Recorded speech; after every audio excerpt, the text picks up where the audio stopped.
All right. Welcome back from lunch, everyone. Thanks for being here. We're going to continue through our afternoon session. My name is Will. I'm with Honey House and The Salt. Just been enjoying the day, hopefully, like you guys have, with the great speakers we've had. So, we're going to kick off this afternoon session with my main man, Sean Huntington, who is a creator, a connector, uh, with Honey House Agency. He's also started and built Keep Nature Wild, which is an outdoor apparel brand, also a benefit to the community here in Arizona with trash pickups and creating a community there with people who love to be outside and people who love to keep nature wild and keep nature clean. So without further ado, Sean Huntington to the stage.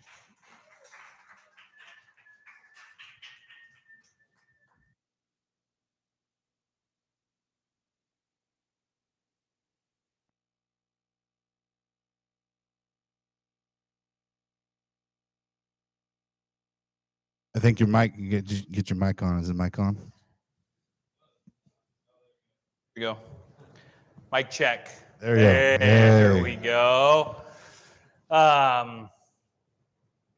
Excited to have the opportunity now to share with you guys something that has been rolling in my head for a while, and being able to design these slides and put this concept on paper has been super helpful. And it's also a kind of first run, and really excited to hear feedback on it. But we're going to be talking today about building community connected brands. We've heard a lot over the summit about brand and content and design and really communicating your brand values. And we're going to just take that a step further and talk about how does brand and community collide and what it means to build a community connected brand. And so to start off, what is community?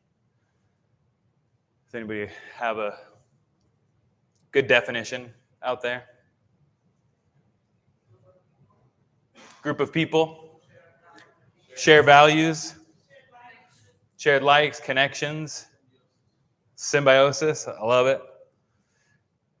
Absolutely. Community is all about connecting with like-minded people or people with different perspectives, but connecting around a shared set of beliefs, a common value system, an exchange of value. I think about community as a way of how can we give back and forth to each other. It's not just one direction. It's a back and forth exchange of value. When we think about brands and community, oftentimes we think about audience, we think about followers, we think, oh, I'm growing my presence online, I'm growing my community.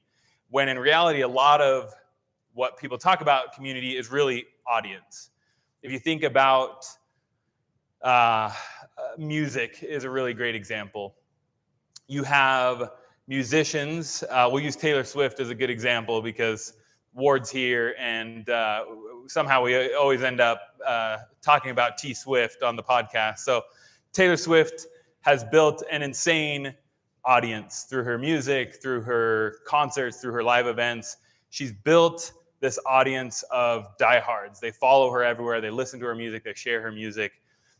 Her audience isn't necessarily 100% overlap with the community that she's created. She has fans, she has listeners, she has people who listen to her music, but the community of Taylor Swift are the people who not just show up to the concerts, but the people that bring the friendship bracelets and share with each other. The people have conversations outside of directly the concert or directly the music. It's the shared value of that experience, the conversations that her community have with each other, and the reasons that people have come together through her music, through meeting each other at a concert or at an event, that that's where community, Taylor Swift's community is formed, in those relationships and those interactions, and that kind of radiating value that the Taylor Swift brand has created. When we think about community, when we think about brand, we think, I always like to discuss the idea of value. If you are trying to build a brand that has the capacity to leave a legacy, a brand that has the capacity to build something beyond, a quick exchange of services or product or value, something that you want to live on beyond just the products and services that you sell, you really want to think about the value that the brand is creating. And it's value in various tiers, and we're going to get into this pyramid. Bo earlier talked about the brand pyramid. This is my take on a brand pyramid, but slightly different. It's all about this idea of value that a brand creates, value that the brand is building in its primary, its secondary, and its tertiary value. And it's something that really builds on top of each other. That's why we kind of built it. We're Honey House, so built it in kind of this modern monolithic house structure. But the first part of the value pyramid is this primary value that every business, for the most part, can fit into this primary category. This is the products and services that the brand provides. This is the core thing. You pay money, you get food. You pay money, you get a service. You pay money, you get something in exchange for the dollars that you spend, or the exchange of value between you and the business, the brand.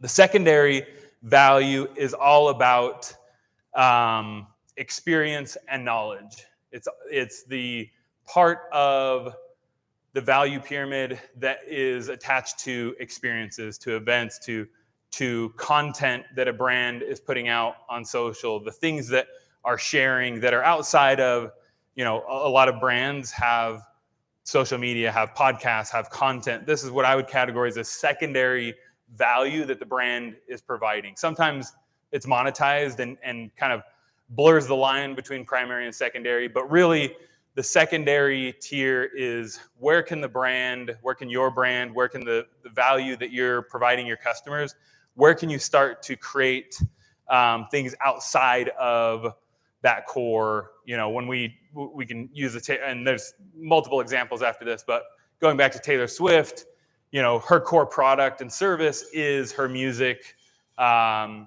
and the consumption of her music. The secondary value is the experience at her concerts, the joy, the feeling you have when you're there. The concert ticket itself would be primary. It's a product that she sells, but when you're there, that experience, the overall, that's kind of the secondary benefit of consuming her music. And then tertiary value. And I think this, to me, is where community actually lives. And this is where I think someone in here said shared beliefs is where community is aligned on. When people can come together, buy a product, a service, listen to music, go to a concert, and then start connecting with each other because of their love for that music, because of their love for the writing style, the genre of music, the feeling that we get from listening to the music. That's where we can start having this interchange of value coming to this event. And it's the secondary value is the knowledge and content. The tertiary value is now interacting with the people who are here and really being able to have an interchange between each other. And when we think about community, it's really where do we build these first two layers of value so that now one of our customers or one of our community members can now create value for someone else in the community. That's how I think about true community, is when you can provide enough value in your primary and secondary value tiers that now fellow community members in this tertiary space can start creating value and connections and opportunities for each other. So we'll do Honey House as the first example. So we provide content creation, marketing campaigns, and brand strategy. That's the primary value that we provide the businesses that we work with. The secondary value is events like this, the podcast that we put out, the content that we share on social. That's value that is readily available, that is accessible, that can be consumed, and isn't the core value that we're offering. The tertiary value is the idea that we create together. The relationships, the interactions that you're having here at this event, or that you're creating online with someone else who's commenting on our content, and you connect with that person and you build a relationship. It's that shared belief that we can create together, that we can come together here at the SALT, that we can, after this event, start creating these relationships, these interactions, these opportunities. It's kind of the ripple effect of what your brand is setting the table to have happen. Red Bull is another really great example. Red Bull is one of my favorite brands. I'm a beverage addict, if you will, and Red Bull is a really interesting business because the only product that they truly sell is beverages. They could build 10 businesses on top of their core business right now with merchandising and product, and they only sell as their product beverages. Everything else on top of that, the events, the thing, lead back to beverage sales. Their secondary value is Red Bull TV, which is an incredible platform that they have built that is like every action sport, every random sport, every crazy. They have a separate channel where you can go and consume skateboarding to downhill mountain biking to Flutog, where people try to fly out into the ocean on these rickety airplanes that they build. That's all the secondary value. The tertiary value is we can fly. Red Bull gives you wings. People that consume Red Bull, the ideas, the things that people are able to accomplish because of the brand that they've established, the idea that Red Bull gives you wings, the idea that you can do these insane things because they're putting out so much on this secondary value tier. They're showing the world that you can have a lifestyle around mountain biking, around skateboarding, around these wild and crazy action sports, and that the community, there is a shared obsession with doing these crazy feats of strength or these crazy activities, and they now have this insane community all around the world that believes they can fly, that believes that Red Bull gives them wings, that believes and shares with each other videos that Red Bull puts out that talks about different techniques for skateboarding, for mountain biking. All of that is a ripple effect of the brand that Red Bull has created. Lego is another really great example. Their primary product, their primary value that they provide is bricks and minifigs. They sell these products. You can buy them. You can create, the kit. What are those called? The pre-built, designs, or you can go off and build your own. But at the end of the day, the primary value they're providing is their bricks and minifigs. The secondary value is the movies, Lego Movie. Shawnee and I watch a lot of Lego Masters, a TV show about becoming a Lego master. They're putting out all of this content to create that secondary value set that ultimately brings people back to their core value, which is selling more bricks, selling more minifigs. The tertiary value is this idea that we can build, we can create, we can take, a pre-constructed thing, do all the instructions, build our, crazy Harry Potter world, then blow it up and go build whatever we want out of those bricks. And they have an entire worldwide community that is building, that's sharing.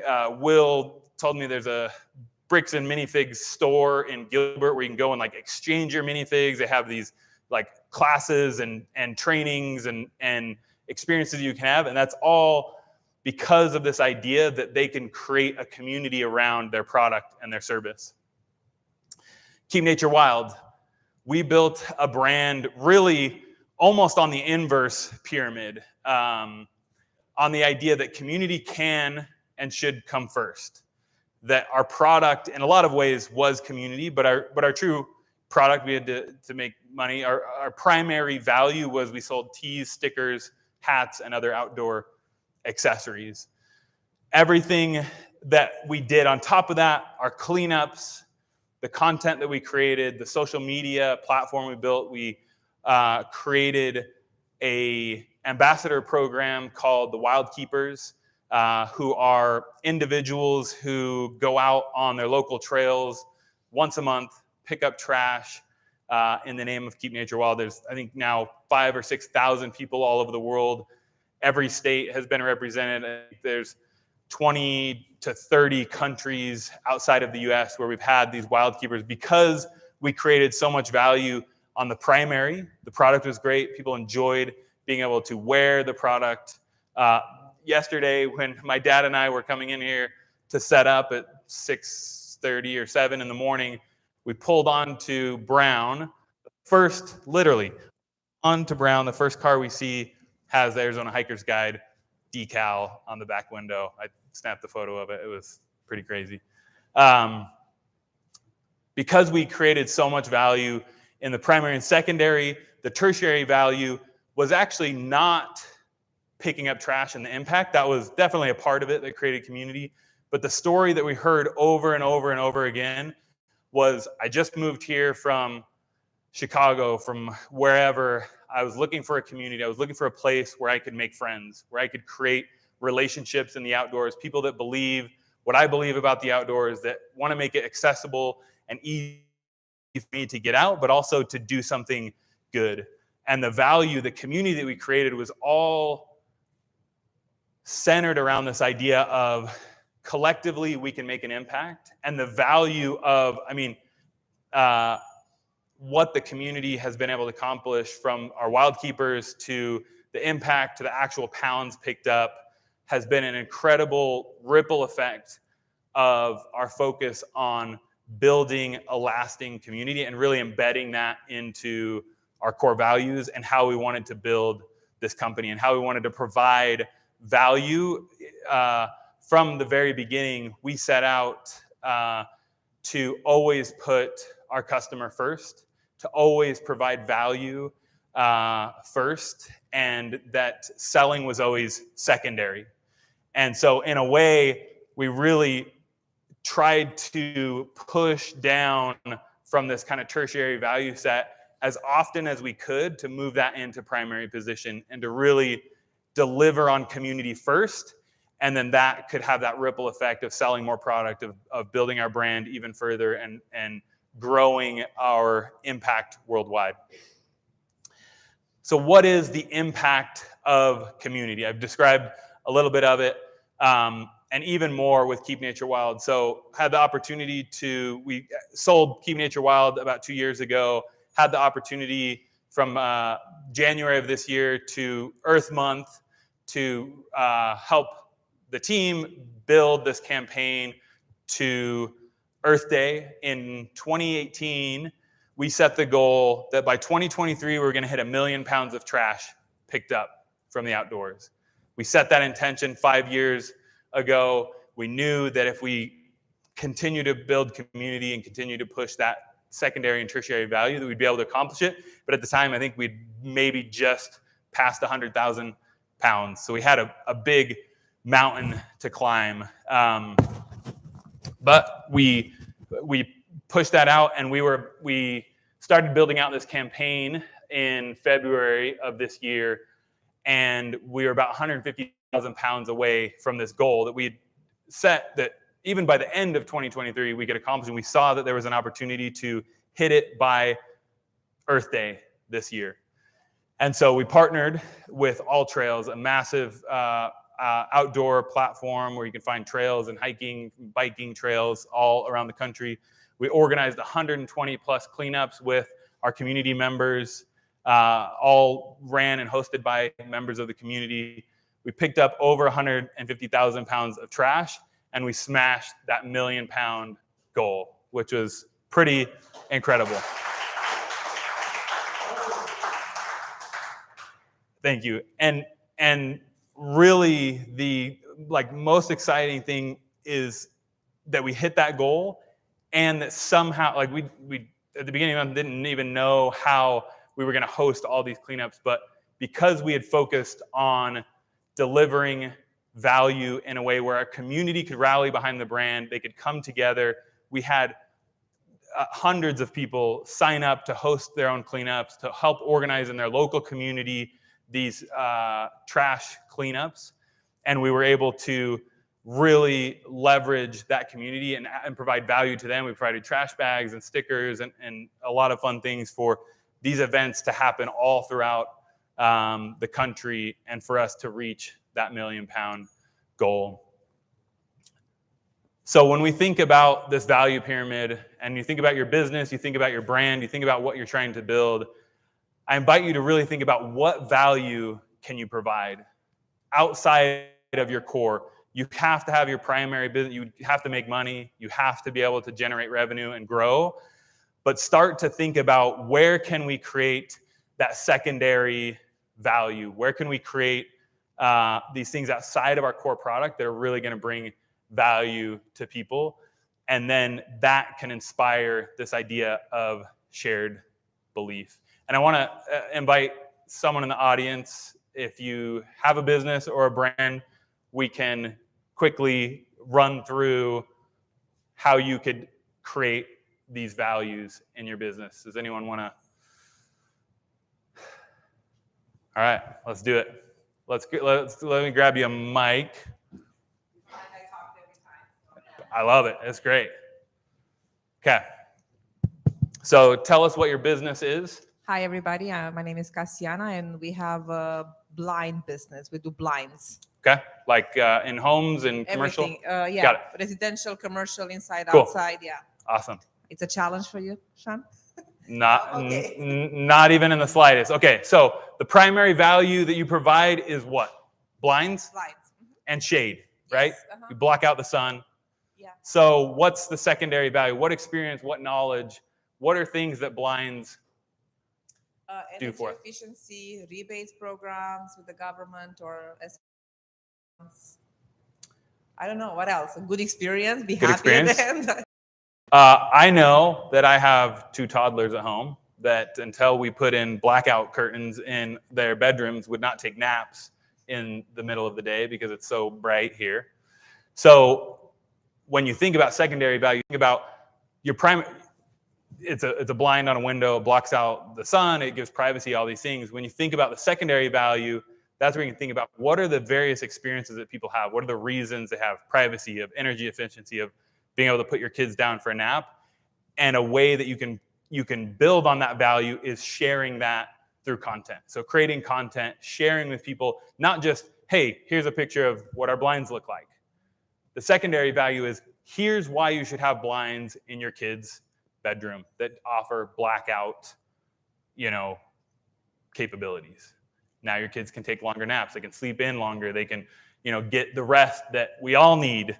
And so thinking about all the different reasons that we put blinds in, and then creating content or creating experience or showcasing how that experience is benefiting that person's life. So that's how I think about the secondary value. Tertiary value. What are shared beliefs that we can have around blinds? Well, people who have kids or they work nighttime, they want to have blackouts. Save energy, saving the energy, having lower electricity bill. Yeah. Looking pretty, having everything to match in your home. Yeah, aesthetics. Trendy.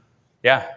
So I think that's where you can go into, it's kind of that next level of the parent. So you start tracking, okay, parents need it for their kids to go to sleep. Okay, what are the shared beliefs that parents have? Like, we need rest. I want my kids to be able to sleep in, to sleep at night, to, or this other person who's worried about efficiency and about power consumption and all of that. And so the shared belief doesn't have to be one core shared belief, but it can be this idea that we control the sun.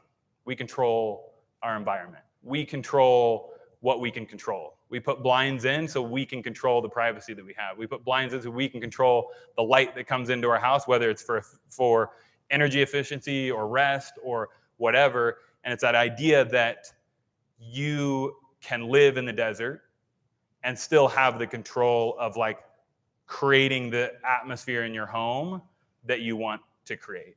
And so it's that idea of that shared belief, that idea that people can now start giving their hacks, their tips of, we use these blinds because they look great. So that's a whole, aesthetic, but they look great and they do this and this. They create more efficiency. They create more like blackout. And so thinking about it in that way is just following the path of like, okay, they needed it. We need blinds.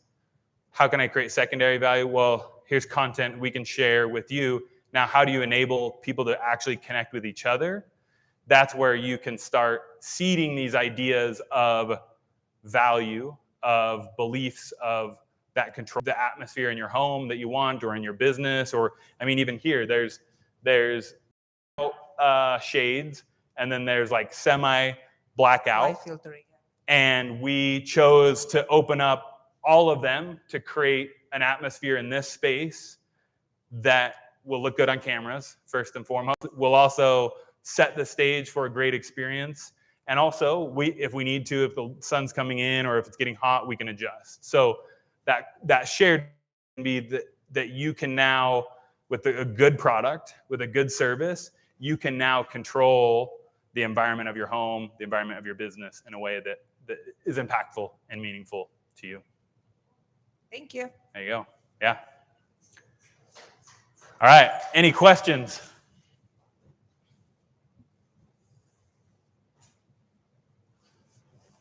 Ward. Okay, so I love what you're building with the pyramid, and I have a question about when you tell the story about this. Yeah. So primary, secondary, tertiary. Sometimes when I hear tertiary, I think off to the side or the third most important. Yep. And yet the shared beliefs, like when I think about this conference or I think about a brand, I think about the shared beliefs as being the most important. Totally. And then the products and services are just an extension off of the belief or the why. And so I'm curious if when you share it, could you flip the pyramid, or you said with Keep Nature Wild, it was flipped. And I almost wonder if the why could be the foundation. It's just an idea. No, as I was building this out and as I started going through these these slides of value, it's like basically it's another way of like figuring out your why, your purpose. Sorry, I lost you behind. And so I think there is this. Sorry, I've got these animations. It really is like the core of why you should be in business. So it's the thing that will drive, in my opinion, the growth of this more than anything else, is getting clarity on that like third tier, that tertiary value. And so to answer your question is yes, to be designed or to be developed, because I do know, like, it's not that it's in order of importance or in order of value. It's that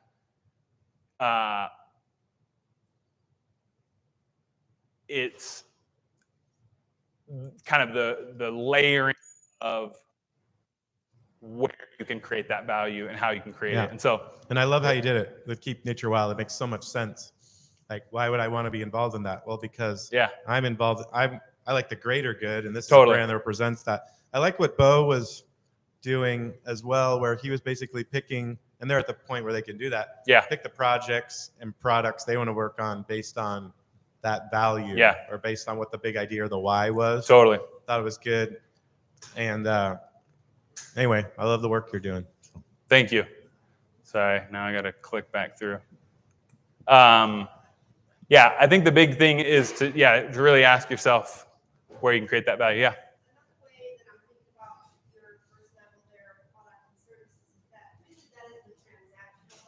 Mm-hmm. Yep.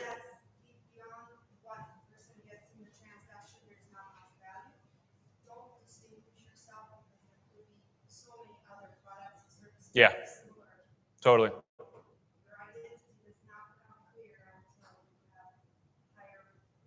Totally.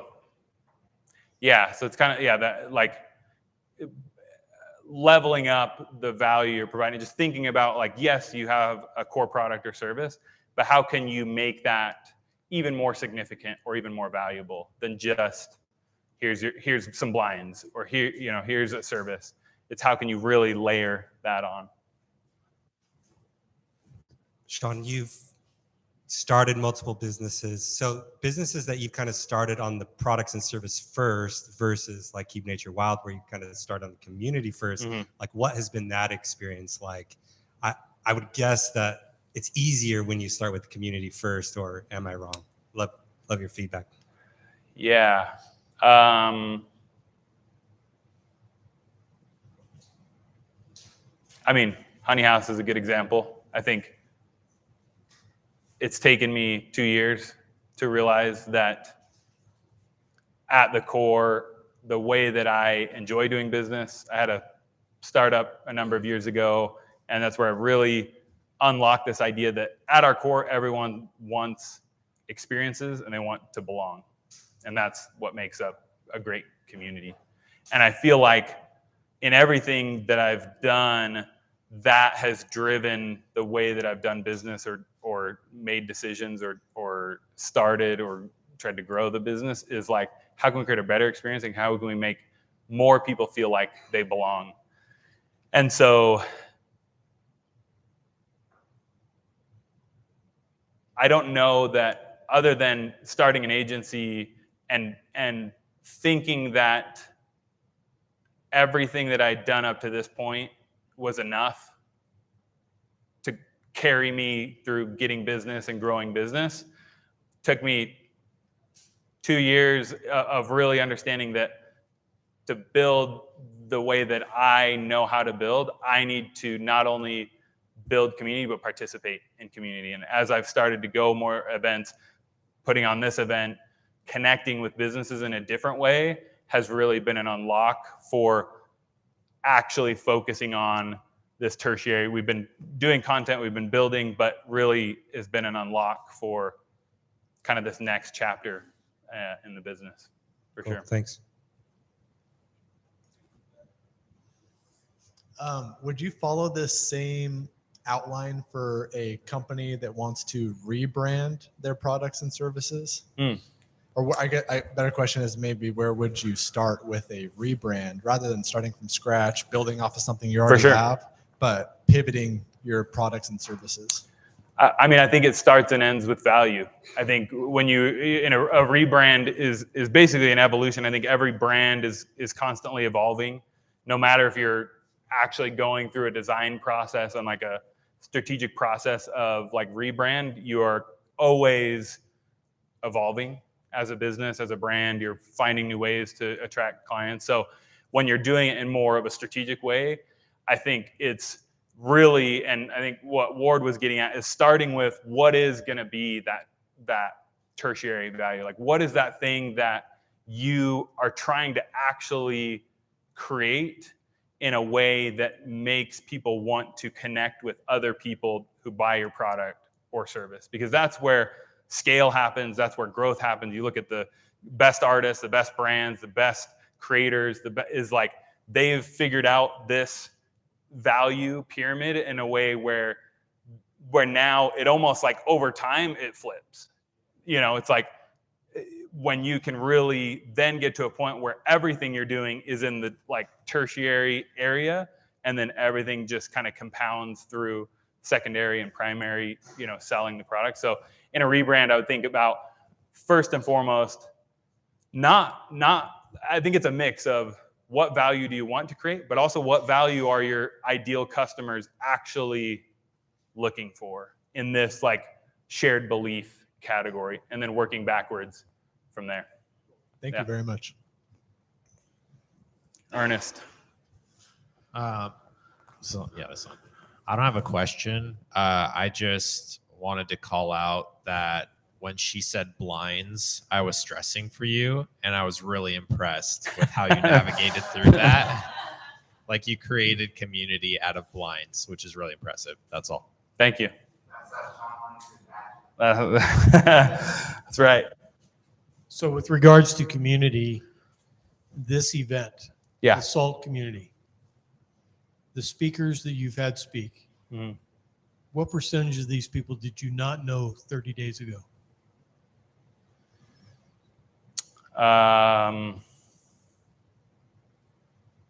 Maybe 10%, Okay, I thought it was higher. maybe 20. I don't know. A lot, either new or connected through like Whitney, who painted. I met her a week ago, 2 weeks ago. She decided to come last minute. Arvel, we'd been connected on LinkedIn, but I don't know where and when. But hit him up, said to come out. So kind of a mix. But I mean that's a perfect. Why don't you guys come up and let's just take this opportunity, Mom, Dad. Let's talk about community real quick.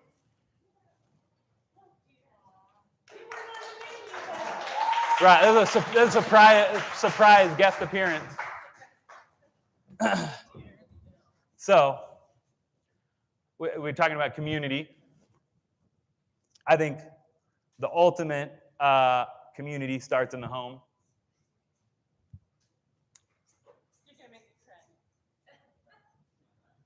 You guys, everywhere you go, create community in the things you do and the people you provide. I mean, this is all the value that I try to create in everything that I do is a mirror of the value you created in our home with my friends, with that experience, that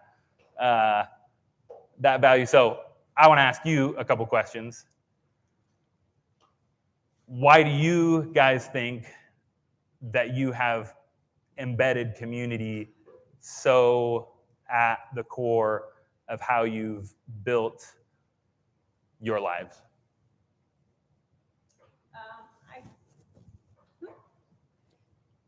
I think that Yeah, just get it close. growing up here in Mesa, I am a fourth generation, Sean's fifth.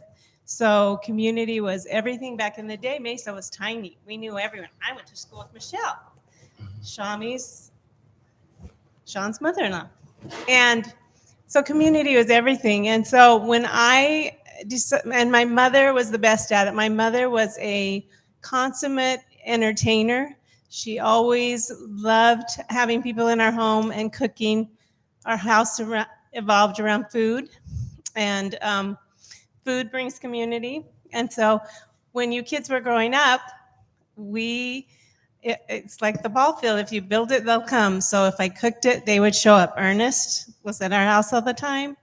We had a lot of community, and I loved every minute of it. When Sean went off to BYU and Cassie at the same time, and we were empty nesters, it was awful.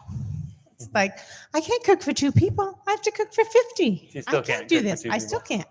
So the neighbors get the leftovers. Yeah. So I love, and I'm sure I got it from my mother and my sisters, but and I got it from growing up in a small town, Mesa, where everybody was community and everybody was close and everybody knew everybody. And I just love that you're carrying on that tradition, Christy, all these entrepreneurs that we have created. And I'm so proud of all of you. Dad, why is community so important to you? It's easy. It's just always been easy. I'm the crier. I'm sorry, Christy. I embarrass my daughter all the time. It's easy.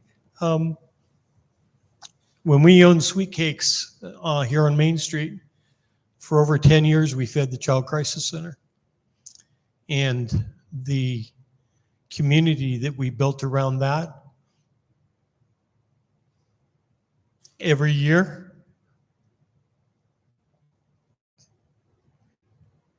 was amazing. I loved feeding these kids. We'd feed 100 people every Thanksgiving, and it was something that I cherish because we don't do it anymore. Thanksgiving used to be my favorite day of the year. I don't have a favorite day anymore. But we just loved it, and it was easy. What would you say to people who are trying to facilitate community outside of maybe a business sense or a business sense? That is like the one thing that you believe helps build community? I think they have to feel loved. They have to feel not judged. They have to, because we had certainly all kinds of people that came to our restaurant. And my thing was, my passion, I guess, was providing great food, but a great experience. And I made sure that every customer left happy and fulfilled. And if somebody had a complaint, which was rare, then I made sure I made it whole, whether I reimbursed them or gave them extra. I made sure, and we built such a community from that restaurant that we had people that came 3 and 4 times a week. I ended up going to a lot of funerals from our regulars that came so many years. We had it 16 years. And so I think if you interact with people and make them feel important and loved, I think that's huge. You have to make them feel important. You have to give a quality product, but mostly you have to make them feel important and valued.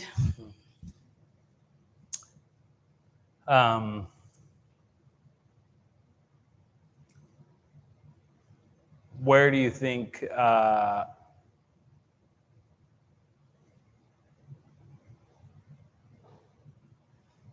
community can impact on a like family lifestyle sense? You mean within it? Within a family? Yeah. Well, I think that when you have a lot of children and then you have a lot of in-laws that all have different personalities, and trying to mesh these personalities, I think it's so important to make them feel important and loved. And everybody has different strengths and weaknesses.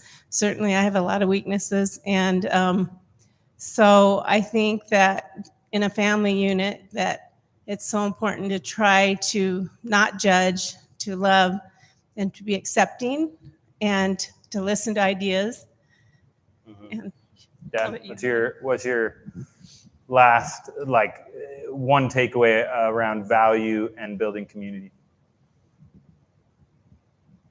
I think that if you can learn how to do it, this event, I have not been to an event like this in a long time where people share ideas.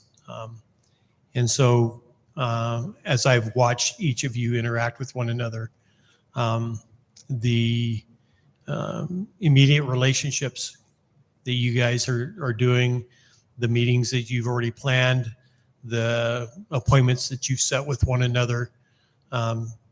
You've done some things that have really made this event something really special for Sean. This is, I agree that, the next time he has this event in March, right, that these seats will be full. And I think that it really comes down to when you guys leave, you'll talk about it and you'll share it.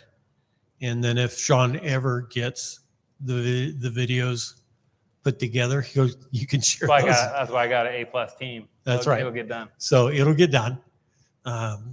People have already reached out to me because I'm a social media freak. I love Facebook because of the friends that I have.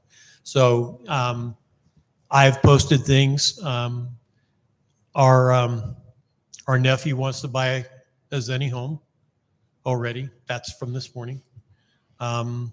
So when you post real things that people can identify with, I think it's really important that all of you, when you leave here, make sure that you participate in your communities and in your businesses and with one another with this SALT community. Awesome. Thank you. You can't leave yet. Up next, Kelly, talking about following your passion. Oh dear, I thought we were not going to show this. Oh Nope. my. Well, when I was a girl, I never played with Barbies. I played with a cash register, and I was going to have a store.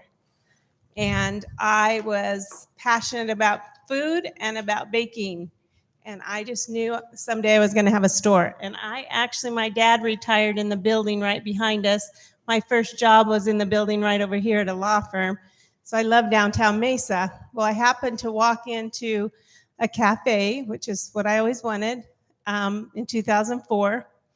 And I met the owner and I said, "Hey, I am so jealous. This is exactly what I've always wanted." And he said to me, "Well, here's my card. I might be selling." I thought, oh, I'll never hear from him.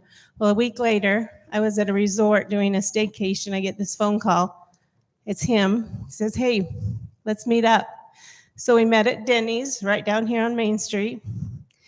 We negotiated, and 6 weeks later, I bought the place. Well, I'm not a gambler. I'm very conservative. But I knew when I walked around the store, I visualized me behind the counter, and I knew that I could make it. I just knew it. Well, the first 2 years were rough. I went from a high-paying bank job to running this cafe and not paying myself. There were a few days when I would sit on the floor and cry, thinking, what did I just do? Well, that was 2004, and I decided that I would make the best product, and I would make sure my customers knew that I loved them.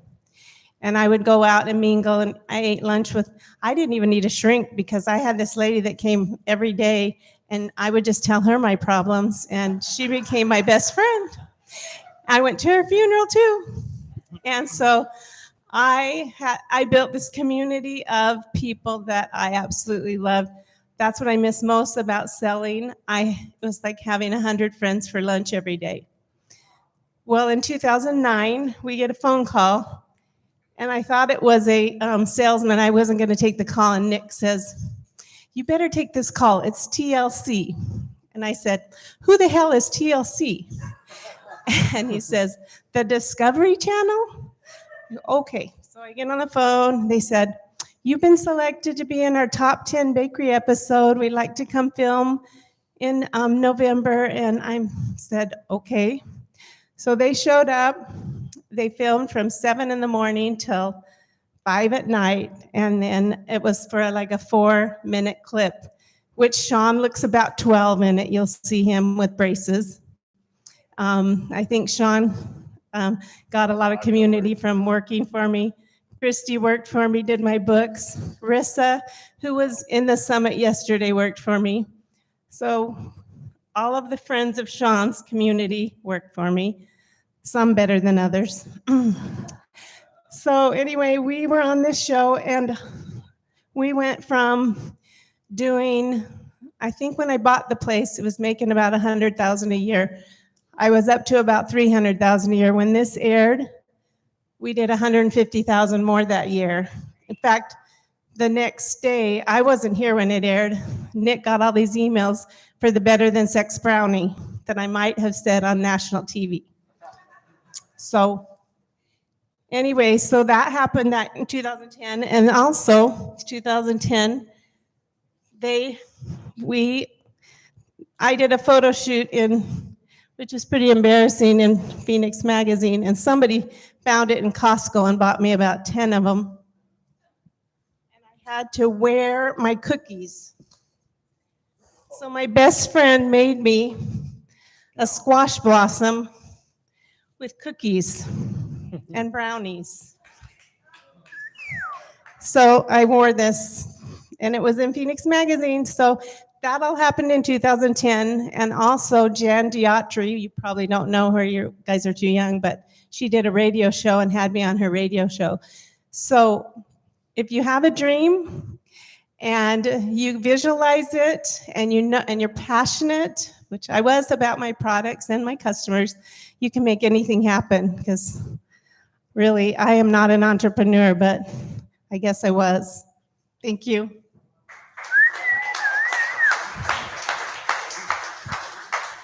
Yeah, we crank some music. Oh. Crap.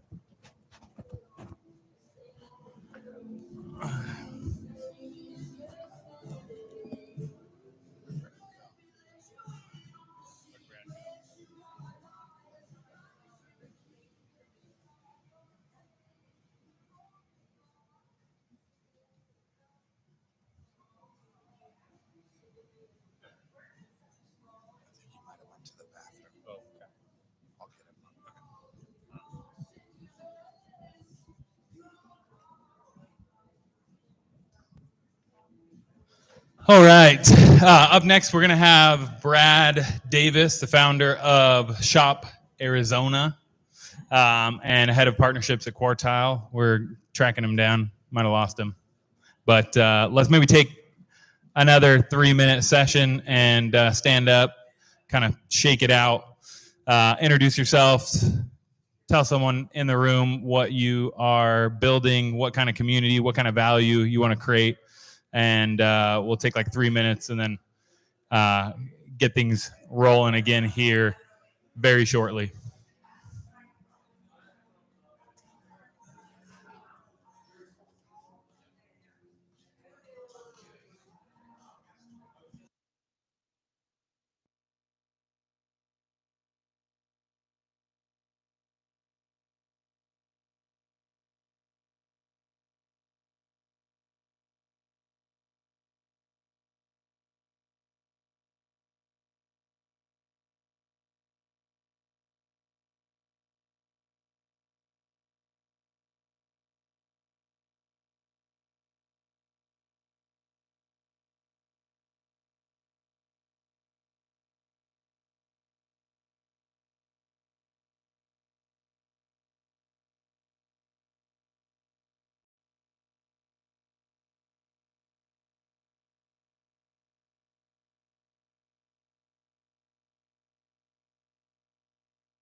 All right, everyone.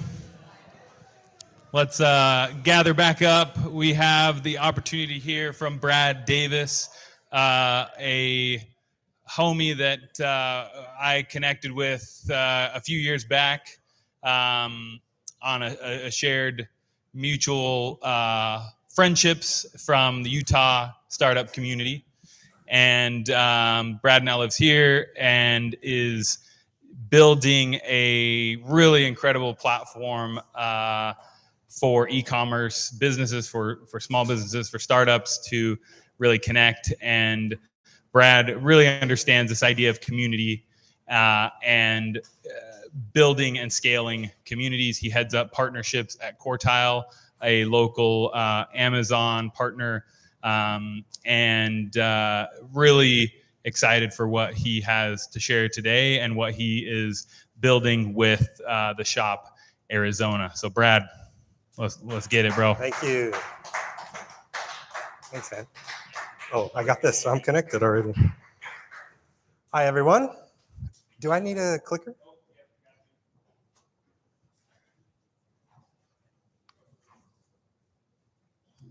Which way does it go? The other way.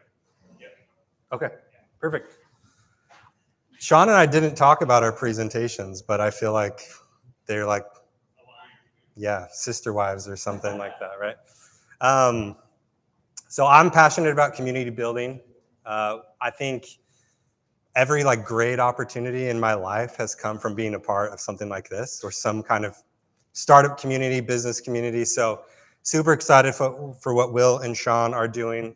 Let's give another round of applause to them for the Salt Summit. This is going to be great. I know it.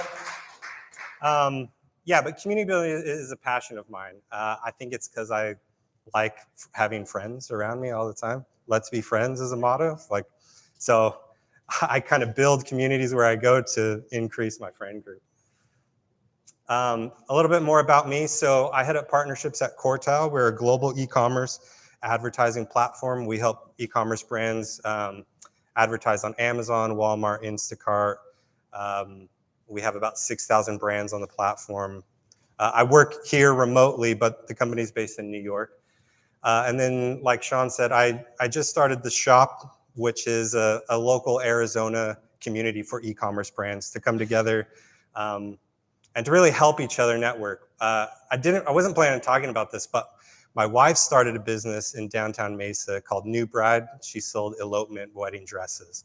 And then the pandemic hit, and it kind of basically shut down. And I feel like if we would have had a community like the Shop with e-commerce brands, maybe we'd had more resources to continue.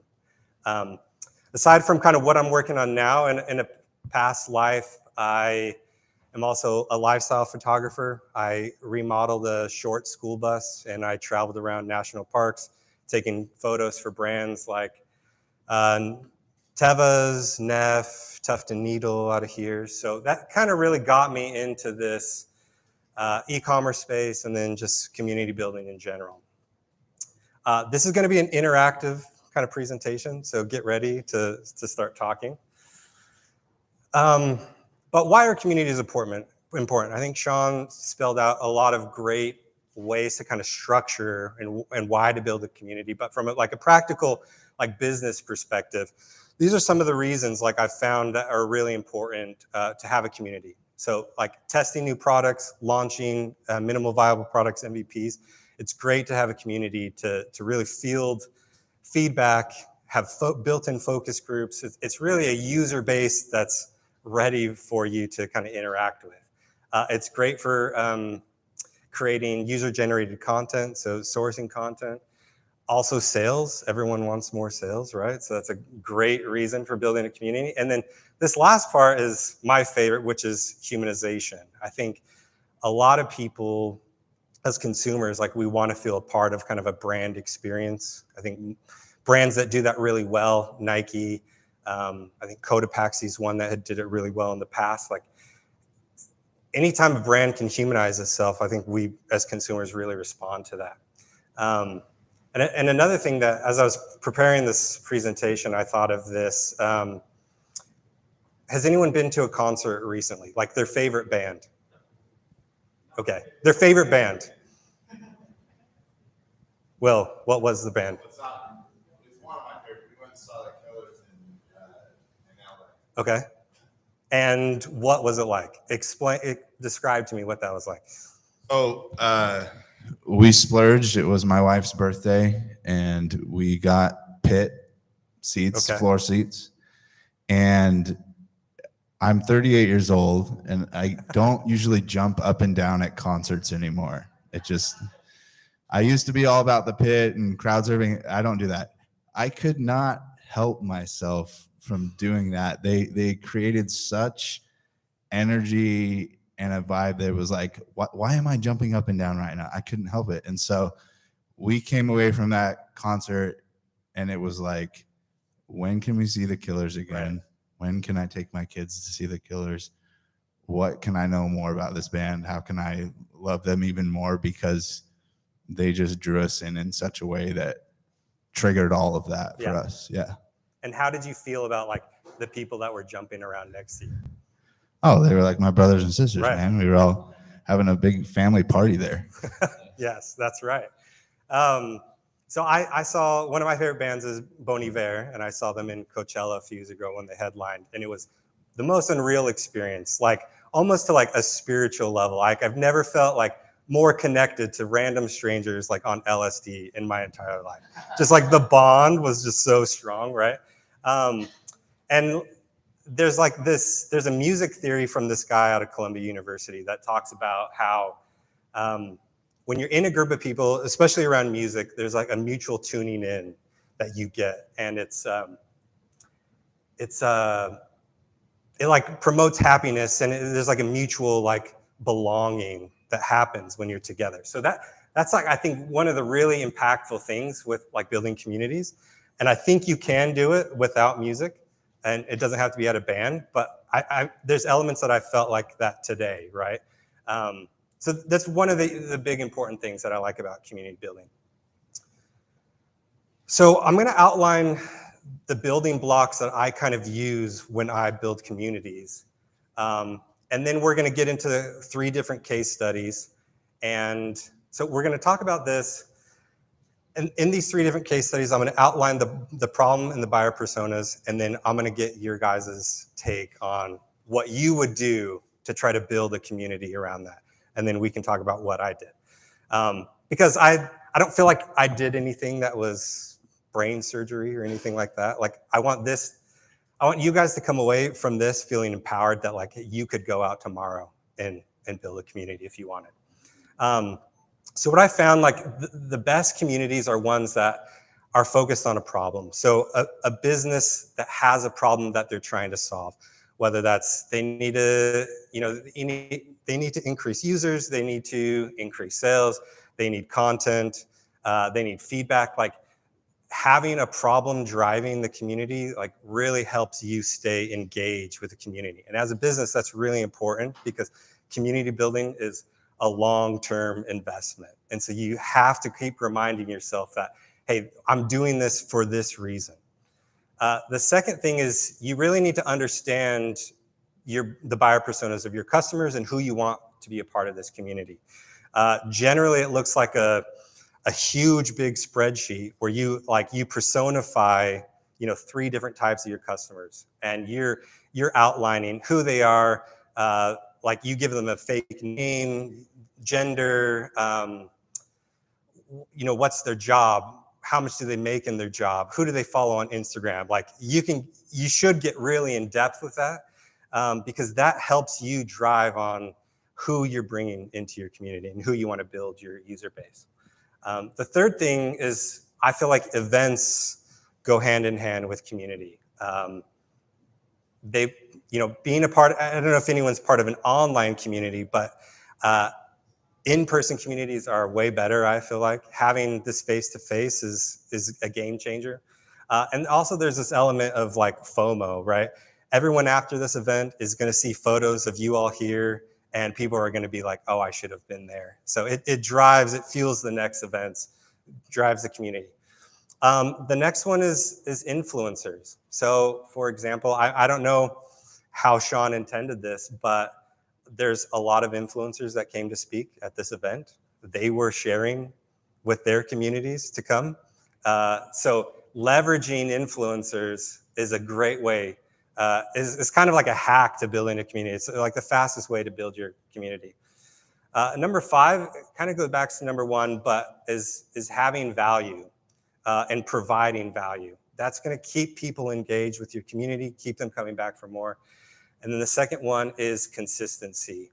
And I think that's same with kind of all business takeaways. Like, I think what is it? Most businesses fail within the first year, 2 years. Like, building community is similar to building a mini company. Like, if you're not consistent, people lose trust in you, you lose trust in yourself. So it's a long game, but be consistent because it does pay off. Let's get to the first case study. So when I lived in Utah, there was this new restaurant, well, kind of an old restaurant that rebranded to Zeke's Pie Shake Parlor. If anyone has been to Utah in the past, maybe you know of Sammy's hamburgers. Is a big thing kind of downtown Provo in Utah. But there was a new ownership group, but they didn't have a brand. No one knew about them or anything like that. So they had a huge problem. They wanted to increase foot traffic. It was right downtown. And they felt like we needed to generate a lot of content so that we can get the word out that we're here. The people that shopped there were college students. Kind of at the time, it was very big for like Instagram photographers and models. I think maybe that phase has kind of petered out now, but I'd say 10 years ago, that was big. And influencers that wanted to grow their following. So that was kind of the problem in the buyer personas. Anyone have any ideas of what you would do for this business and building a community? Yeah, go for it. Take local artists and build like, kind of like LA has that like pink wall, but create murals from local artists to encourage people to come take photos by it. I think that would solve increased foot traffic and generating content in a kind of a simple way, and also involve the community. Yeah, love it. Anyone else? Yeah, go for it. Invite students. Okay, make events, invite students, go on campus, give samples, deliver to dorms. Yeah, great. Anyone else? Cool. What was your name back there? The jersey? What's up? Casey. Casey? Yes. Casey, man, you are a man after my heart. So that's exactly what we did. We brought in some local artists. We had this wall in the back building, if you can see in the bottom left picture. We built this kind of mural that was a fun pies, shakes, murals. And it kind of go back to this principle. If anyone know who Seth Godin is, he's just like a well-known marketer. And he talks about this principle of a purple cow, where there's so much competition in the space right now. How do you stand out from someone else? You kind of have to have a purple cow. That's why you see like restaurants have like gold-plated hamburgers or like a $5,000 burger. Like no one goes for that burger, but they go like, hey, I'm at this place. They have the $5,000 burger. So that's kind of the essence of the purple cow. So that's what we wanted to create here. We painted this wall, which brought in a lot of foot traffic, and it was kind of viral and shareable. We also partnered with local influencers and photographers. What we found is that influencers and photographers were trying to build their own business and brand and their following, and so we invited them to. We did this weekly. We invited them to host like a local meetup for their followers to come and see them at the restaurant. So this middle one here is an example of a piece of content that we got from one of those meetups. So we partnered with a photographer. She brought her following, which were other photographers, and we just passed out food, and they took photos all day long, and it was amazing. And then the other thing was, getting kind of your local officials involved and local, not necessarily your typical influencers, but people in the community that have influence. So right in the right there's a picture of that's the mayor of Provo. He came in and we shot a whole video and he posted it. That's from his Instagram. So that's how we tackled this solution. And the results, so for the first month, we 3x the profits. Through the influencer meetups, we generated over 500 pieces of unique content. And then it really almost cost us $100. So like, that's one thing I want to focus on today is that like, this doesn't have to cost a lot of money and you can do a lot of cool stuff. There's a photo right there of a local female blogger that we brought in. She brought her community in. And then this was, Provo Tips was another business that was using our wall to promote their business. So it was great. The next company I want to talk about is one called Social Brief. Social Brief was a platform that allowed photographers and videographers to use their Instagram as their like creative brief so that they can get more brand deals. So it was an online platform. We connected photographers with brands in order to provide, brand work for the brands. So the problem is we were just launching. We needed beta testers for this, and we needed paid users. Who we wanted on the platform were influencers, content creators, ones that wanted to work with brands or that work with brands, and then that outside of just like social media didn't have a way to kind of show off their work. So I'm going to open it up again. Any ideas on what you would do to kind of curate a community for this group? I have a question about Social Brief. Yeah. Is it its own platform, or did it work within its Instagram? Own platform. So it's its own social platform. Yeah, essentially how it worked is that an artist could hashtag Social Brief, and then the platform would pull in that photo that they wanted, and it built up like it's like a personal portfolio. Yeah, exactly. If you will. Yeah, an automatic personal portfolio just by hashtagging what you're already posting. Yeah. I don't have any solutions. I was just wondering. Yeah, go for it. So are these artists that are going to be selling photos or selling?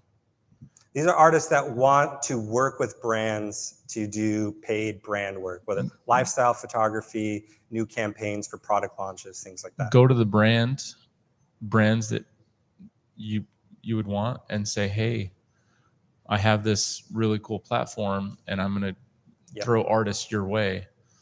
And then you can advertise and say, hey, these brands said that they're looking for artists. Kind of work backwards a little bit. That's what I would do. Yeah, that was a later component. Yeah, for sure. It's a great idea. Anyone else? Okay.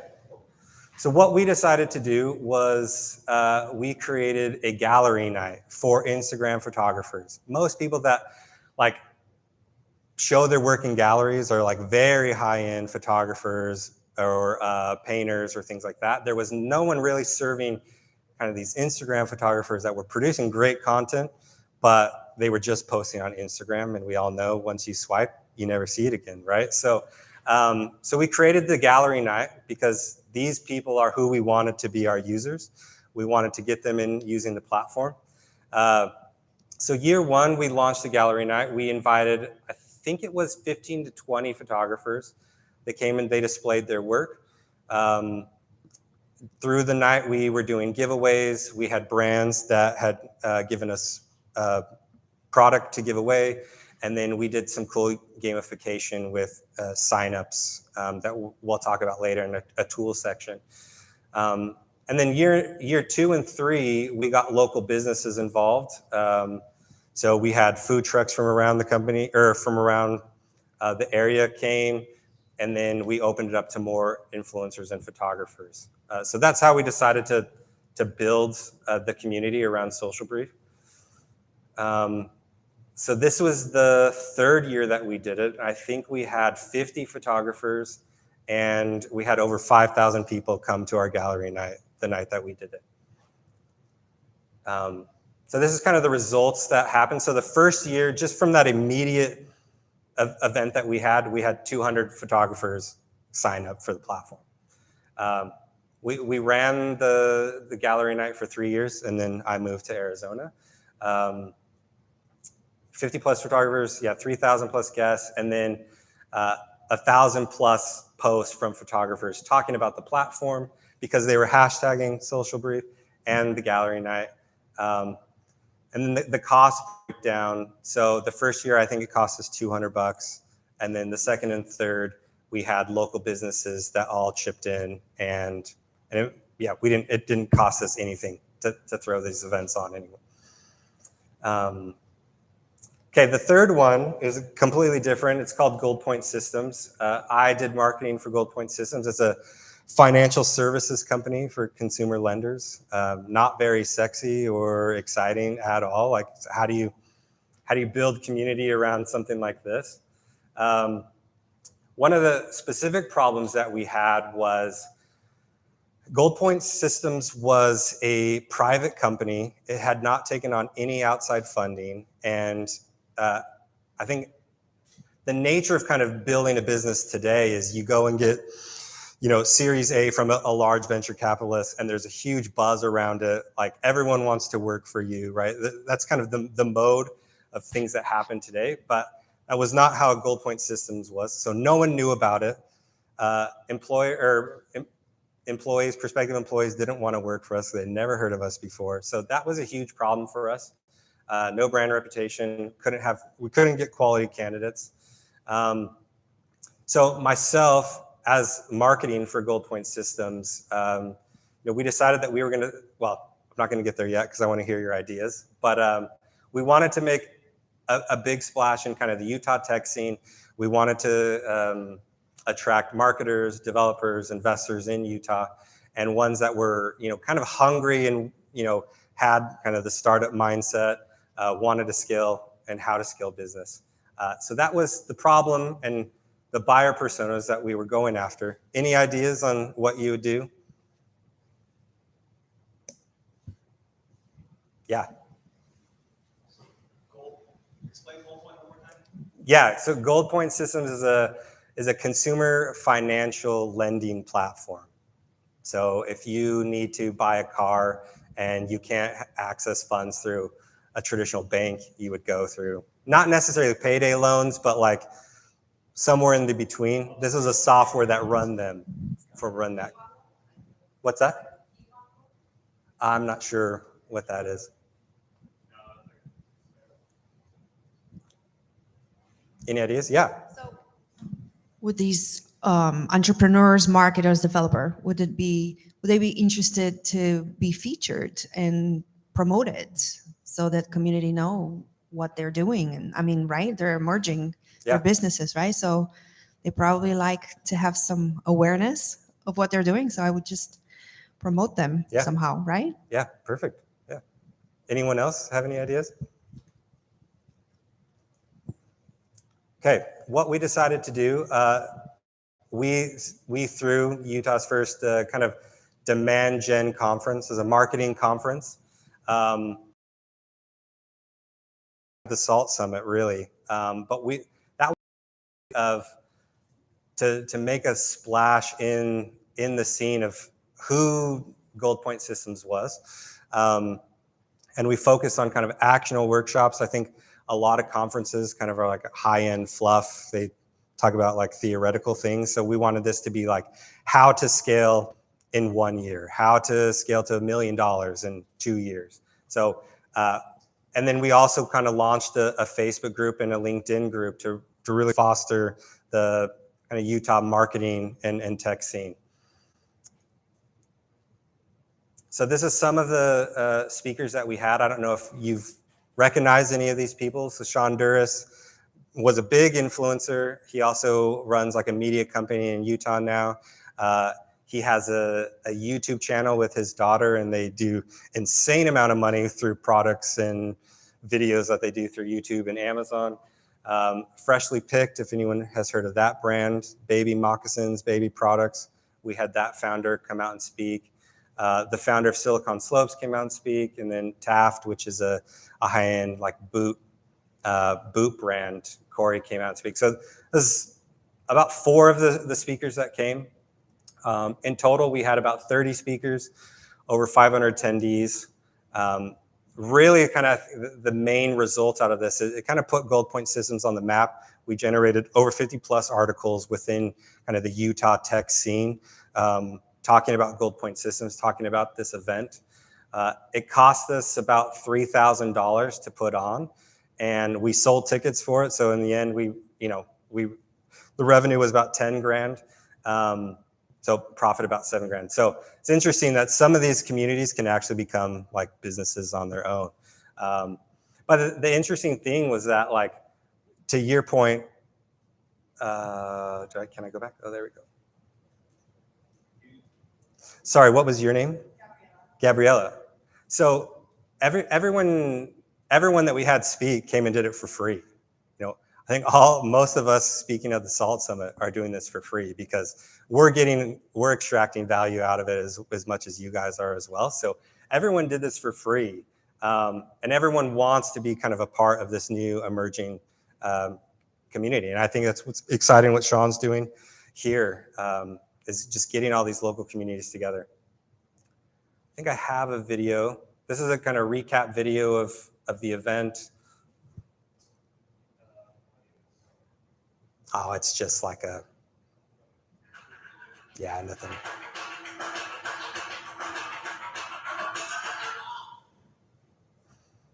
That was just a little teaser video that we're planning on doing for the next conference. So those are the three case studies. Some of the key learnings that I want to really focus on, like, influencers can make or break your community. A lot of really, if you help them solve a problem in their life, then they'll help you do whatever you want. Like I showed before, like all at the Gold Point Systems situation, all those people came and spoke for free and promoted it for free. So really utilize them, but it's not like you have to provide them value first, and then they'll help you out.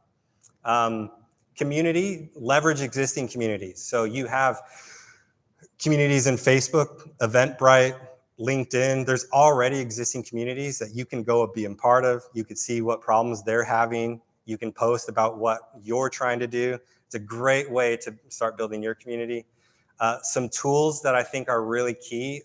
Back when we did the gallery night, we used this tool called the Mater app, which was a gamification like scoreboard for email signups and referrals. So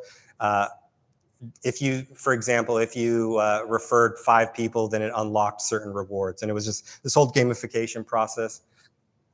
Like I said, Eventbrite is a great way to find existing events and communities that you can kind of leverage. Slack, LinkedIn, Facebook are other ones as well. And then don't sleep on ChatGPT and Midjourney, these AI platforms that can really unlock a lot of the heavy lifting of content creation to build a community so that you can actually be in person connecting. And then the last piece is just value. And, Sean hit this on the head perfectly. And I think your mom said something about if you build it, they will come. So if you provide value, they will come.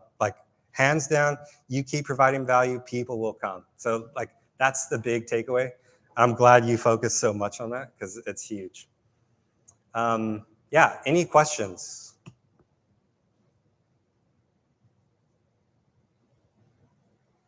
Awesome. For the events that you did with these companies, I would imagine it was that financial one. I'd imagine they hadn't done an event like that before, right? Yeah. So how did you give a visual representation as you marketed the event for people to come? Because I think a big roadblock if you want to do an event like that you have not done in the past is getting people excited about something that they can't see yet. Right. So it may hurt your attendance versus if you have a video after the fact, it's easy to go do another event because you have some content to give the audience and encourage them to come. Yeah, and in a situation like that, we relied heavy on the influencers. So once we brought the speakers, then we could go and say, hey, this is our lineup of people that are coming to speak. This is the topics. Then people were like, yeah, I want to come. And then on the side of that, like other brand or other companies also wanted to sponsor. So like, the lineup of your speakers is kind of your go-to. Like, what is the content? How are you going to provide value? And then, cool. So that's the first step. Great advice.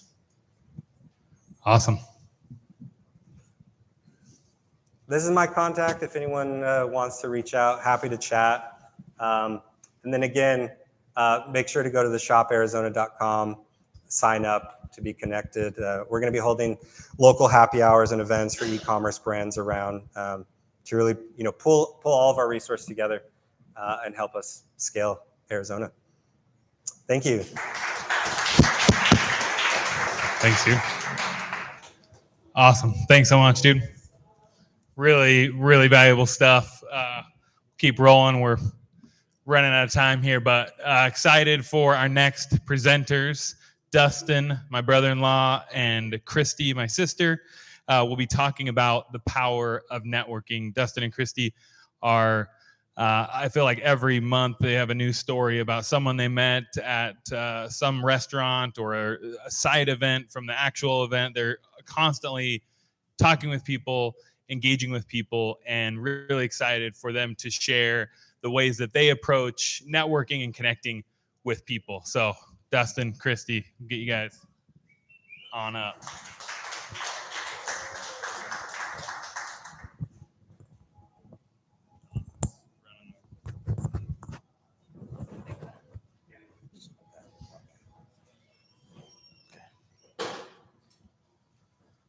Okay, check. Ready? Maybe. Okay, welcome. Thank you, everyone. My name is Dustin Preston. I grew up in a little town called Pima, Arizona, Arizona native. I grew up most of my life swinging a hammer. I was a construction guy most of my life, and about 15 years ago, we went into real estate and had a pretty successful real estate career. And lately, we've kind of transferred into multifamily properties and buying those and really helping people invest their own money and rehabbing them and creating these really nice communities for people to live in safety, comfort, and really well-maintained, buildings that don't have broken windows or leaky faucets or anything. And that's really important for us to kind of give back to these tenants, because there's a lot of slumlords out there, and we try and do the best we can. So I wanted to introduce, my wife is going to introduce herself, but I wanted to tell you a little something about her. She's amazing because she is everything I'm not. She's the girl that will read all the fine prints on like a car contract and every legal document with a fine-tooth comb, and she's amazing at spreadsheets and accounting and all these things that she probably won't even tell you, but I just wanted to kind of bring that to everyone's attention. My name is Christy Preston. I'm also a native Arizonan, born and raised in Mesa. My first kind of experience with networking was probably like 20 years ago or so. I had my own accounting business, and I decided to join a networking group so that I could build my clientele. And in that group, I met another guy that was a mortgage broker, and he had me start working with him, and I came into his office and helped to do their accounting. And long story short, through that whole little group that I met, I ended up selling my business and working full-time and being the CFO of that company. And so networking from a long time ago, I've realized the importance of it. And so we're excited to share a little bit about our journey and why we think it's so important. So define networking. Networking is nourishing and building these relationships in your personal and business life to have a better future. And what does that mean? Well, so we go to networking events, and as real estate agents, we meet a lot of people. And when we do that, we see kind of what not to do and what to do and how to go about it. But imagine if you go to a doctor's office and you have a pretty bad knee injury, and you're waiting there in his office, and you've waited there to get an appointment for this doctor. And obviously you have a bad knee problem, and he walks in the door and he says, "Hey, you get headaches?" Yeah, I guess so. I'm sure. I think everyone gets headaches. "Oh, great. Here's a prescription. This will take care of your headaches," and then just leaves. That's what a lot of people do in the networking events. They're like, "Oh, let me give you my business card. I'm going to solve all your problems." Well, I don't, I didn't come here for headaches, You're just going to throw that prescription in the trash and walk out, and you're never going to talk to the guy. But if you have a doctor that comes in and says, "Hey, what's wrong with, what's going on in your life?" "Oh, I have a bad knee problem." "Hey, you know what? Let me look at it. Let me see what's going on." And he really evaluates your needs. And even if he's not going to do anything, he's going to say, "You know what? I don't know that this case is going to be the best for me, but I have a doctor that is going to be perfect for you, and he's going to fix you right up." You're going to love that doctor for the rest of your life because he really took the time to understand what your needs were and how to fix them. Same thing in these events, and real estate agents do it all the time. "Here's my business card. Here's my business card." Like, I'm not even looking for a real estate agent. I'm here to buy soap or something. And so that's kind of one of the key things is really listen and understand what other people need. And sometimes it's not you. Why is networking important? If you were to just sit in your house, and a lot of us have home offices, and you never go out, you don't ever talk to anyone, you're not out meeting people, versus someone that's constantly going out to events, constantly meeting new people, there's going to be so many more doors and opportunities that are unlocked for those people that are out there meeting people, versus if you're just kind of closed off and sitting in your own little comfort zone, opportunities aren't going to be presented to you that are to people that are out networking. When you go out and network, you're going to build relationships.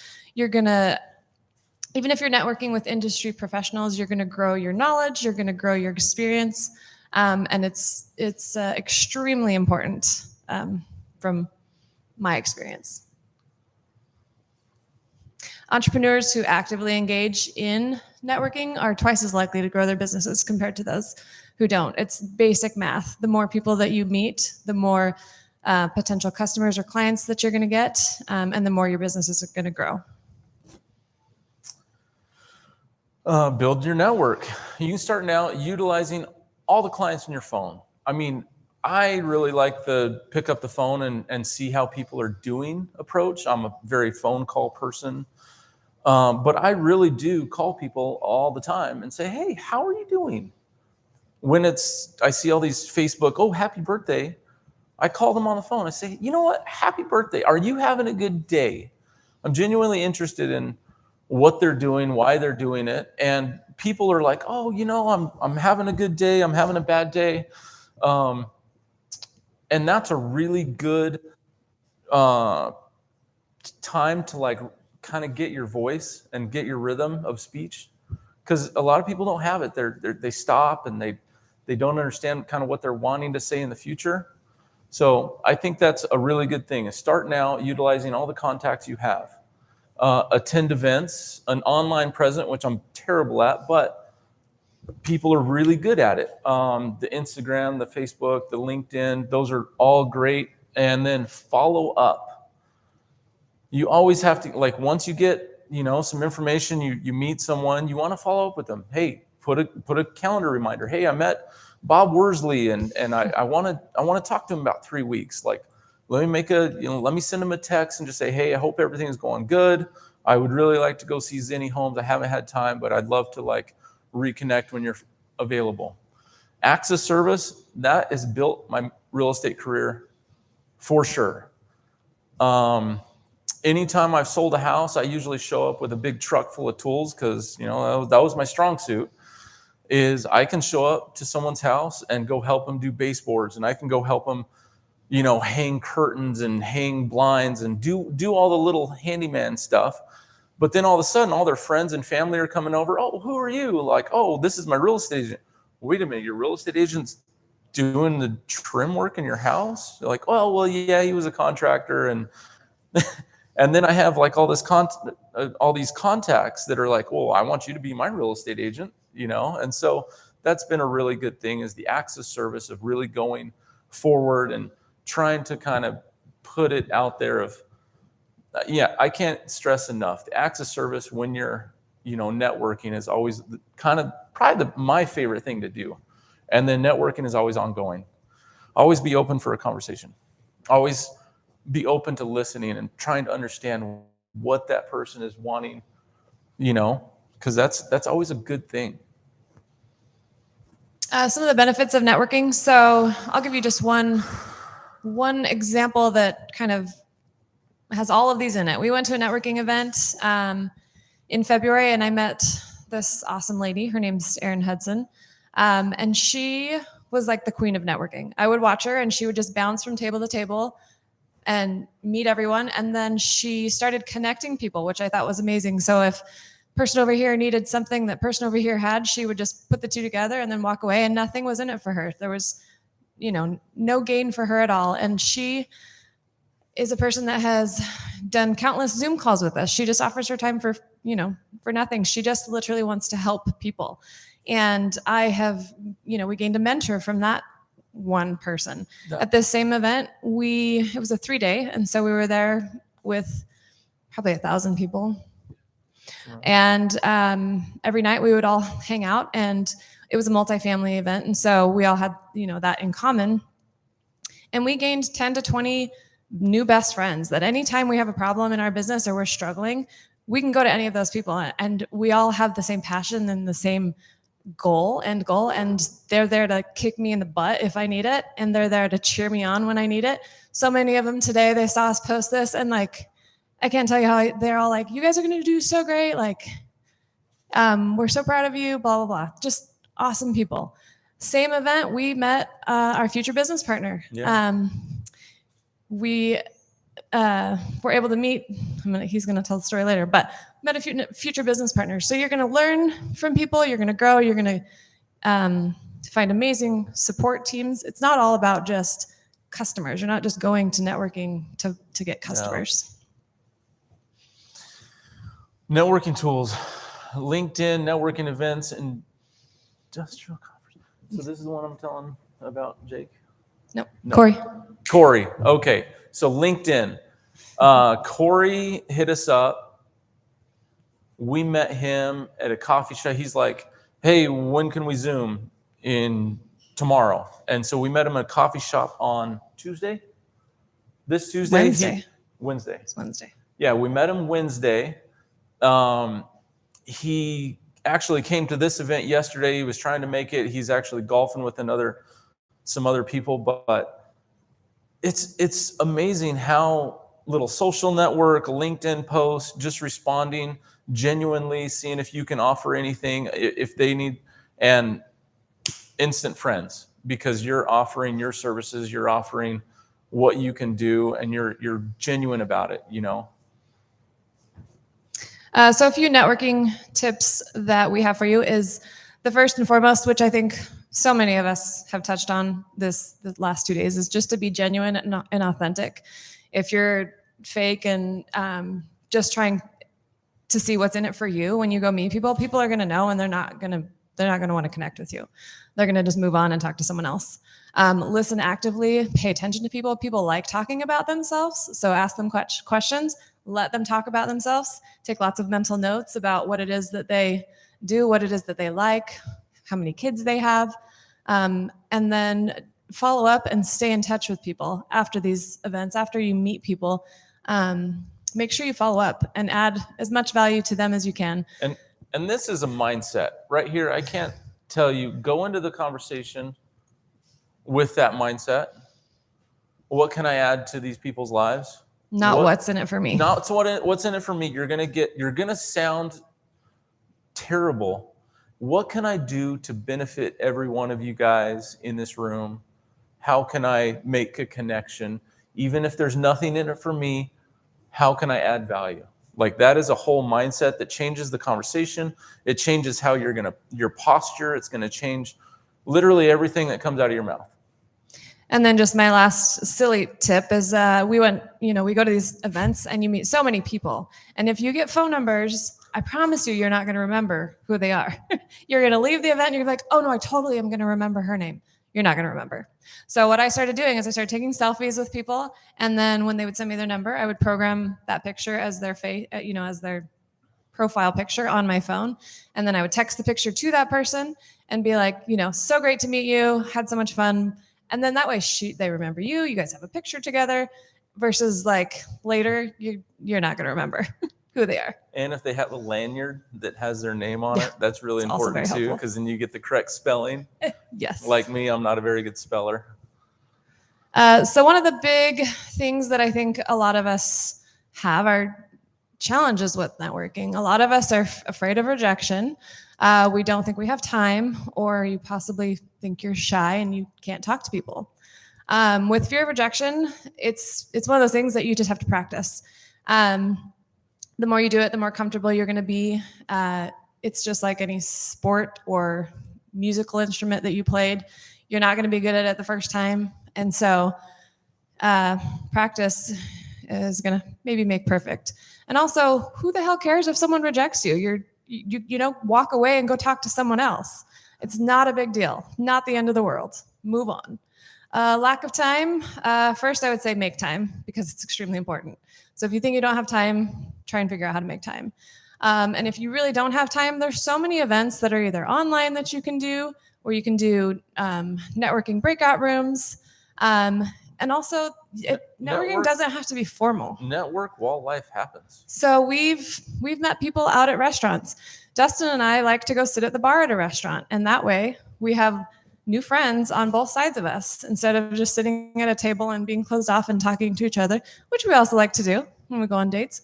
But we also like to meet people. We have met, we've met some of our best friends out and about. $3 million house. Put an offer on $3 million house just from sitting next to, you don't have to be a drinker. You don't have to do any of that, but just go and sit next to people and introduce yourself. We've also we've been at a restaurant, and there's a long line, long wait to our wait. 2-hour wait, and we're we got at a 4 table. top. So we saw some people online. Hey, come be our friends and come sit with us and have breakfast, and then sell them a house 3 weeks later. These things happen all the time. People are like, "Man, real estate's so hard." I'm like, "How? You could sell a house every week if you wanted to." So you do have time to network. You can network in odd places, in the grocery store, at a restaurant, at the gym. It does not have to be formal networking. And then if you think you're shy, first of all, I would challenge you to question yourself if you actually are shy. This happened to me this year. In junior high and high school, I was very shy. I was quiet.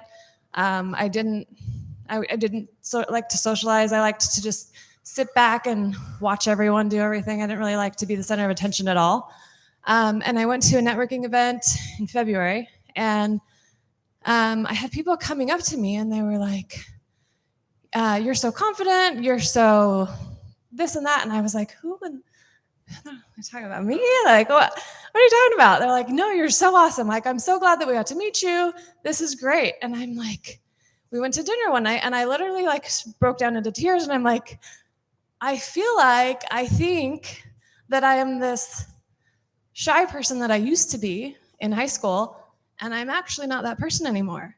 And it was a breakthrough for me to realize that I was reflecting this old version of myself, and that's not who I am anymore. I'm actually fine talking to people. I'm confident in front of a room.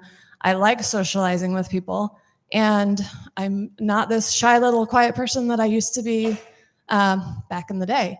So I'm sure I'm not the only one that is self-reflecting a childhood version of myself. I'm sure that they're out there. So I would first look into yourself and see if you actually are shy, and if you actually are not going to be able to talk to people. And then my second tip would be to find yourself a friend. Dustin is super social than I am. Find yourself a Dustin. Take someone that actually is really chatty, and you can just hang out and get your feet wet and stand with them at an event, and let them kind of do the talking, but let you warm up to the idea. And that way you get some practice in, and you can learn going backwards. Learn how to, network and talk to people. And so that's my tips for that one. Okay, so here are some of our success stories. As you can see, we network a bunch, and some of these things are past clients. Some of these people helped us buy a $12 million real estate apartment complex. Some are the founder and author of Rich Dad Poor Dad, and we really do love meeting people. Some of these are favorite memories.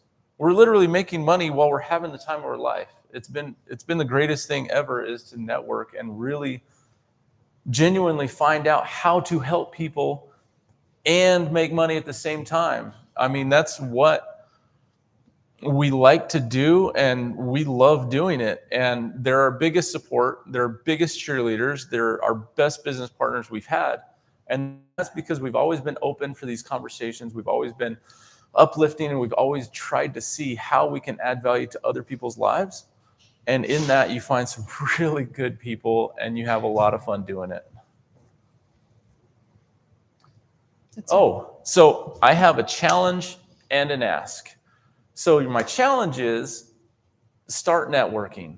And if you are the big fish in the small pond, get a different pond. You know, go big. Like if you're the smartest and richest dude in the room, go to a different room. And if you're a billionaire with a yacht and you don't need to network anymore, here's my ask. Go be the big fish in the small pond and teach people and really reach out and really grow, because I think that's how we grow as a community, and how we grow as like people is big fish teach small fish get to be big fish, and then complete the cycle.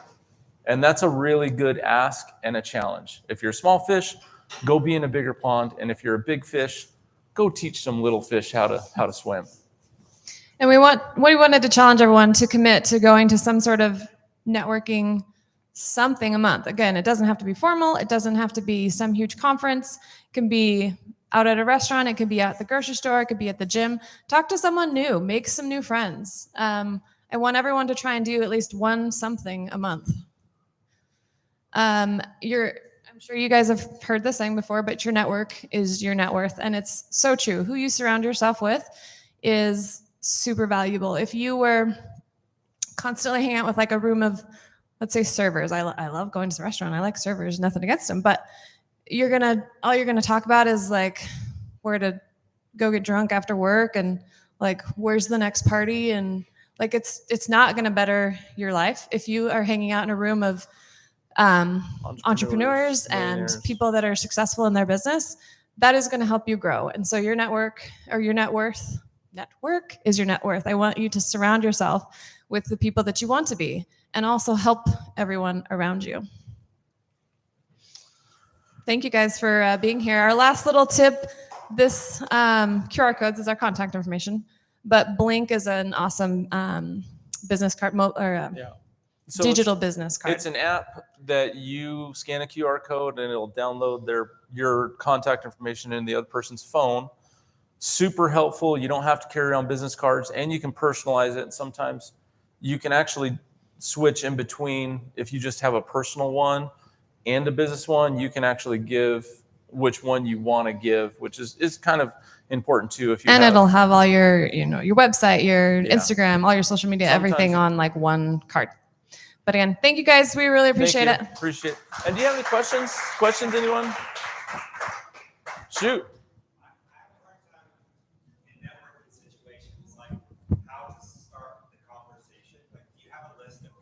Questions that like you asked to like. Absolutely. Yeah, let's hear them. So you're in a networking group. I like to ask straight off, hey, what brings you here? Was there someone that you were looking to meet with? Is there a particular group that you had in mind? That works with billionaires, that works with, the whatever, and they're going to go, well, I'm here for this reason. Okay, well, I've been in the room, and so this is really weird and really funny, and it's probably too much information. I drink a lot of water, typically. I drink a lot of water because I could actually leave the conversation and go wash my hands and program their contact information in my phone and take notes. I usually take a lot of notes and be like, well, this is weird, but like every real estate agent I've ever done a deal with, I've programmed their name, their number, the address, and then something personal about them. Here, watch. This is crazy. I'll just go to W. So this is every address I've ever sold a house to, and I have. And sometimes I've sold multiple houses with that real estate agent. And when they call, I'm like, oh, Beth, how are you doing? Your dog, you had like a dog birthday party last time we talked? They're like, what? This was 3 years ago. How does this guy remember? I don't. but usually it's you ask what you can do for him is my go-to. It's always, what can I do for you? Or what have you want to know what they need. Because if you're a connector in the room and you connect 4 or 5 people and you literally say like, oh, you need a girl that's like really good at spreadsheets and one that makes all the details, I'm going to march Christy over and then set her right in front of you and say, you know what? She's amazing. I'll talk her up. And then I just filled your need and she looks amazing. And now that's what she likes to do.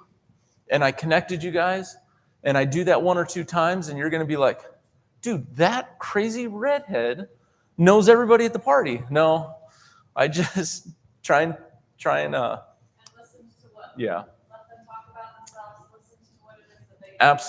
Absolutely. What do you do? What brings you here? Are you looking to meet anyone? Oh yeah, man, I really wanted to talk to Bob Worsley at Zenny Homes, and oh, okay, yeah, I just saw Bob. Let me go grab him for you. That's the biggest. I just fulfilled something you just spent 6 hours thinking about, and you probably bought a ticket, and that's like the best thing for people is. I think in non-formal situations too, like you can totally talk someone up by just like looking at what apparel they're wearing and be like, oh, cool, you got an ASU shirt on. You want to ASU? And just start a whole conversation. I would talk about your hat. I really like your hat. I think you probably spent a good amount of money on that hat, and it was in your profile photo, so I think you're proud of it.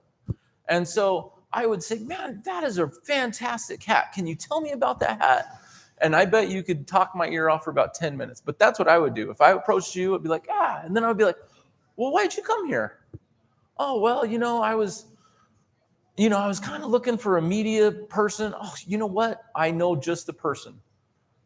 Sean here is great at it. And I networked with Sean the first time about a month ago. And I did that same thing.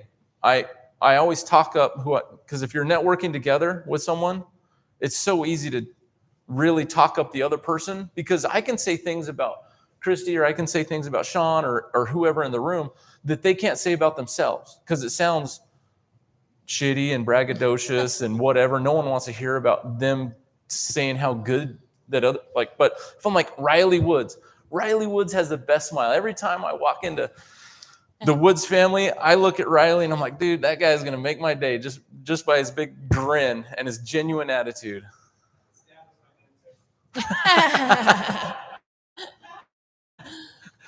But that's just how it goes. Any more questions? No. Thank you. Thank you. Crushed it.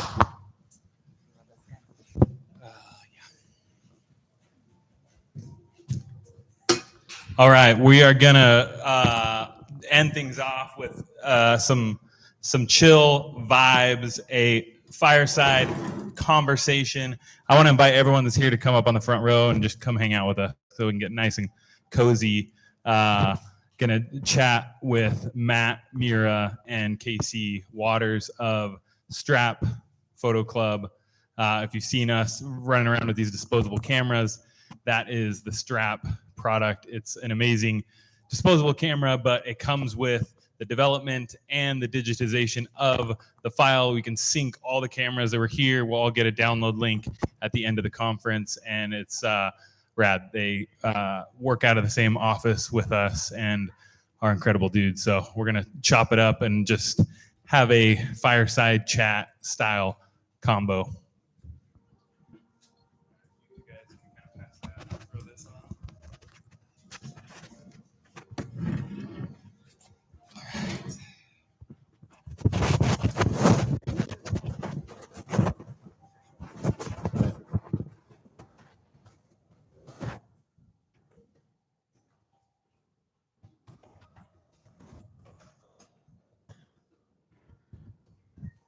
All right.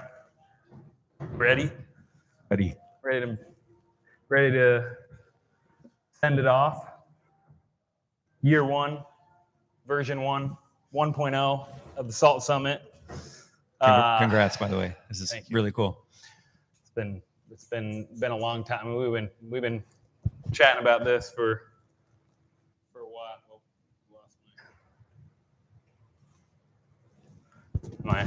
oh, there we go. For a while now. So it's an honor to share the stage with you homies and end off this first version.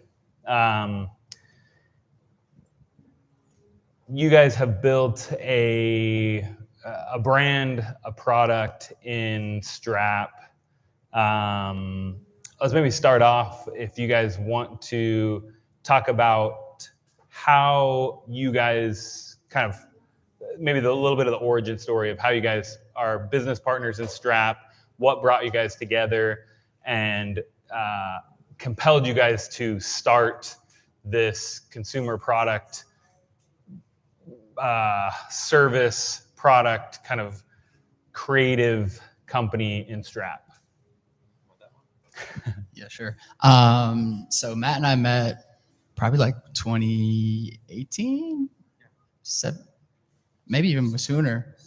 Yeah, 17 maybe. Yeah. I had a buddy that got drafted out here and plays for the Suns. And I was always kind of his like. Shout out to D-Book. Yeah, D-Book. And so I was always like his kind of like creative soundboard.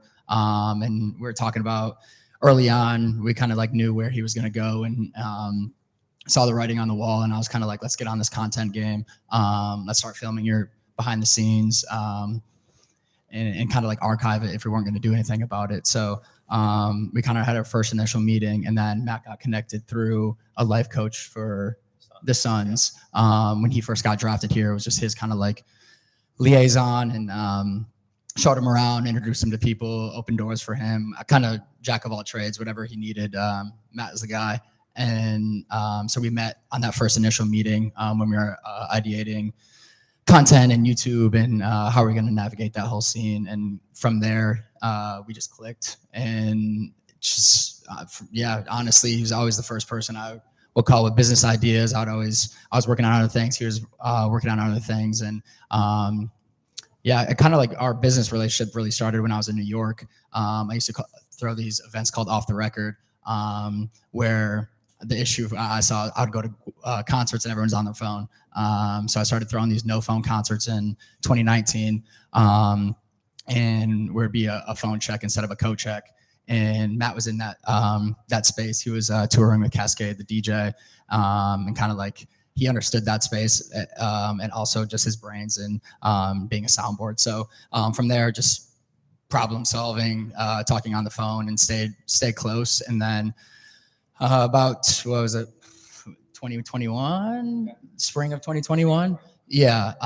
Even like a few months before, they were like, all right, we got to work on something together. Like we started throwing things at walls, and I took a trip to Miami, and I like to shoot on film, and and I went to this film lab, and I saw a vending machine with film in it, and it didn't even work. And I was like, boom. And I met with the owner. Well, first I was like, who owns this place? Like, I need to meet them because this is the best idea I've ever seen. I meet the owner, and they're like, what do you mean? Like, this vending machine doesn't work. Like, it's out of service. And I was just like, this isn't a business. Yeah. And I just saw that. Yeah. Exactly. So I left there, and I called Matt immediately, and I was like, I got the idea. And the first initial ideas were music festivals and day clubs putting these vending machines of disposable cameras, kind of like a Redbox movie journey, if you've used those before, where I can purchase it at the festival from the vending machine, scan the QR code, run around the festival, drop it off at any time, and then 3 to 5 days later, we text and email the digital scans to you. So that was our first initial idea. He was in that space. He knew all the clubs. He knew all the music festivals. So yeah, that's kind of like how we met and how we got to where we are. And the issue we're trying to solve with Strap was just like, you shoot on film, you go, first you had to go buy the camera, then you have to bring it shoot it, and then you have to find a place to develop it, take it to Walgreens, wait 3 weeks, get a CD-ROM. Laptops don't even have CD-ROMs anymore, and then send it to your friends. It was just such a process that we knew we could kind of refine and create this digital backend to this like analog experience, and yeah, make it more efficient and have people have fun. There's so many people like, I have so many disposable cameras I've never got developed, and it's like, there's so many memories to be captured. So it's just revolve around that problem solving, but also the joy it is and shooting on film and not knowing what you shot and the delayed gratification and all those. We can touch on that, but cool. So that's kind of backstory how we met and the problem we're solving with Strap. Matt, what drew you to the idea of building a brand that has meaning? I mean, you've traveled the world, you've been a part of some incredible, had access to artists, creators, people would dream to be in the rooms you've been in, the spaces you've been in, and touring the world. You decided 10 years or 5-10 years ago to kind of move on from that and do something different and start focusing on different aspects of your life. What role has like meaningful or meaning driven in that process? What role has like creating meaning or maybe not that what you did before then didn't have a meaningful impact, but realigning. I know realigning time with family, time with your kids as they're growing up, with your wife and friends, and being in a place where you're not traveling night after night. Like what were the elements? It doesn't have to be meaning, but what were the elements that really drove you to make that shift that have also led you on this path to creating Strap? Yeah, I mean, I think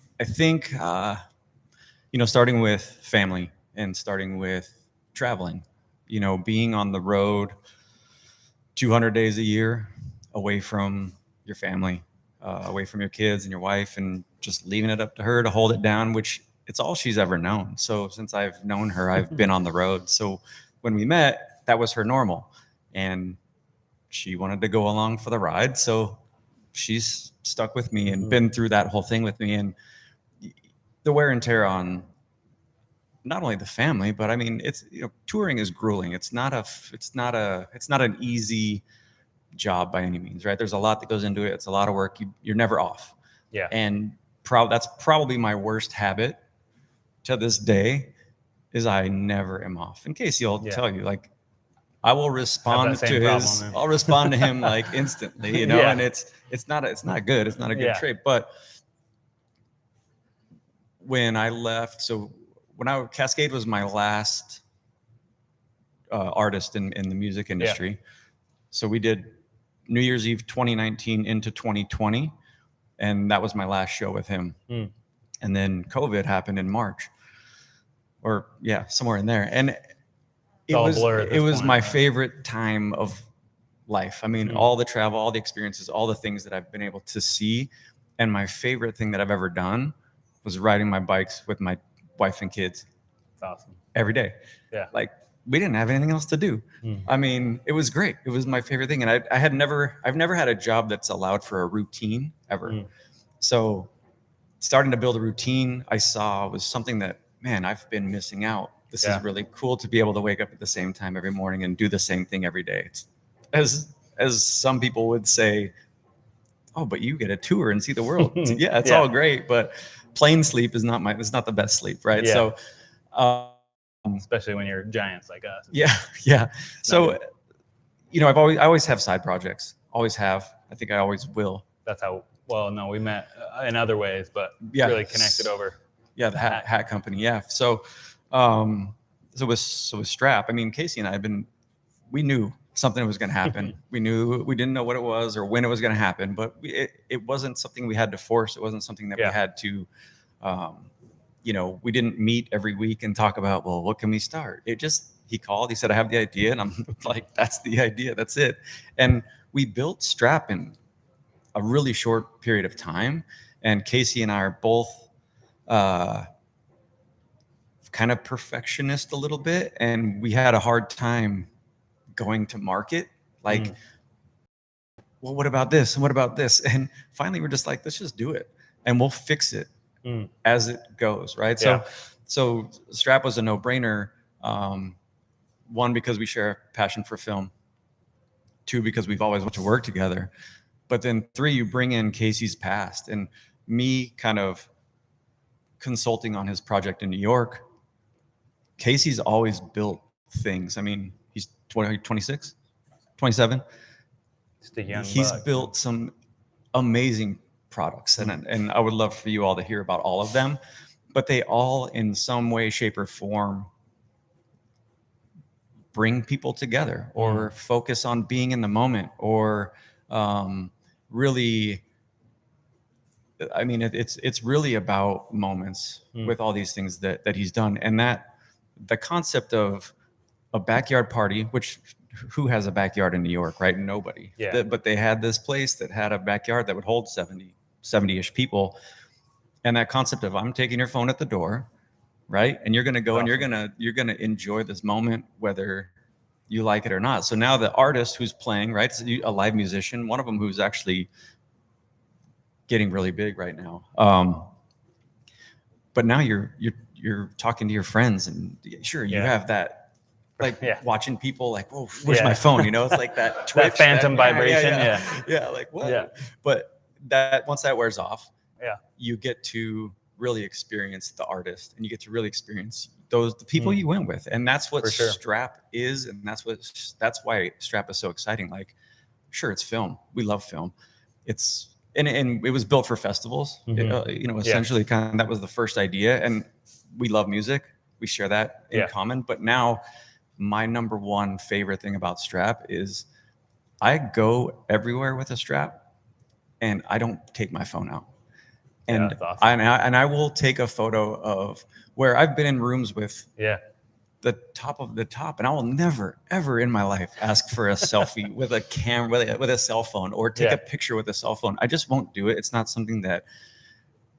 Do I wish I? It's almost taboo in some. Yeah, like rooms, I'm not there to right? take photos of you, right? But if I have it doesn't matter who you are. No doubt. Like I will take a photo of you on this because they understand in their head. It's like that can't go straight to the internet. That's got to go. That's got a long ways to go. Yep. Right. Yeah. So will it They don't even know your will process. it even They get don't know how quick developed? that can be turned around. But little do they know it, because I took some photos. I was in Dallas last night and I had a camera, and I sent out photos this morning, and people are like, "Wait, hold on! I thought this was film." I'm like, "Oh, it is film." So I was sending all the photos. So, but yeah, so we'll get those done quickly. But yeah, so I think that's kind of in a nutshell.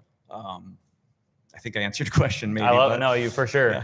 Yeah. Casey, Matt touched on this idea of like these moments, these experiences that you've created. Your tagline for Strap is "Moments Matter." Shout out you. That's right. We developed that together, dude. What is it about moments? What is it about like slowing down? Most people your age, not that you're that much younger than me, but there's definitely even more with social media and content. We are being detached more and more from the moment we're experiencing, this moment here. That's why I wanted to get everyone in close for this, final push. This is like, this is a moment that matters. This is a moment in time. This is the tail end of this conference. This is this conversation we're having, and it's easy because we're all also instantly connected at any moment's notice to everyone in the world at this very moment. What is it about the way you think and the process you have that has inspired you to think about how important a moment is?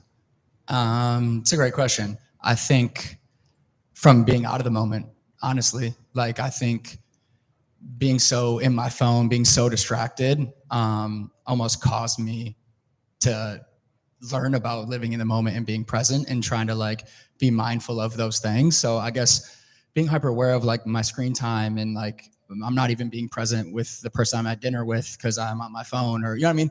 All these things that it's stemmed from a personal issue. You know what I mean? It was like, And I think if you can solve your own issues, there's probably other people out there that also resonate with those and can relate to those. So I think it took me crazy high screen time, not being present, being in places it takes time to learn what matters, but like missing on certain family things that like in hindsight, I wish I was present for, but thought something else was more important. You know what I mean? So I think it took like getting off the path to realize like how important the path is. And I think that's maybe like the ebbs and flows of life in a sense where like it pendulums and goes back and forth. But I think that, and then finally like removing the things or like starting to learn the process of being present through different practices or less screen time, whatever that is. I realized how powerful it was for me and how much I enjoyed that. And then I was like, okay, how can I replicate this for other people?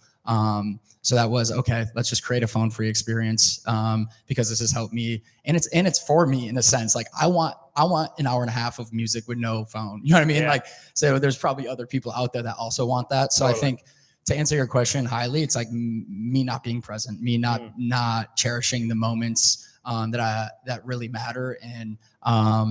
And now getting back on that path and trying to be aware of that. Like, what are these things that are like getting in that way? And how can I create maybe businesses, products, services, videos around that to like bring people back? Because in the end, like really that's all we have from a moment to moment standpoint. So yeah, and it's tough and it goes back on the ebbs and flows. I mean, it's meditation kind of 101, but like I'm on this train of thought. Let's get back to like baseline. Yeah. So I think the more we can do that and help each other be there. But yeah, I think my products and services are kind of what I try to teach is just stem from me not being present. So like I'm trying to like just share that knowledge that I learned that helps me and maybe sell products or host events or services that also do that. Totally. How do you think other businesses, with AI, with the acceleration of technology and information and all the distractions that we have, how do you think other businesses can take a page from your notebook of maybe going against that? You're still a technology platform. I mean, you have your own back end, you have this ability to develop through a manual process, but then deliver. I mean, there's 20 plus cameras here that can all be synced together. So there's technology that's driving this very analog experience. How do you balance kind of the analog and the digital, and how do you think other businesses or brands could think about those intangibles or those moments or the things that we're both pushing for acceleration in AI and technology, but where can we pull back on levers that really make a meaningful impact? Yeah, that's a great question. And it's funny because like less screen time's bad for a lot of businesses. You know what I mean? It's like, it's bad for our core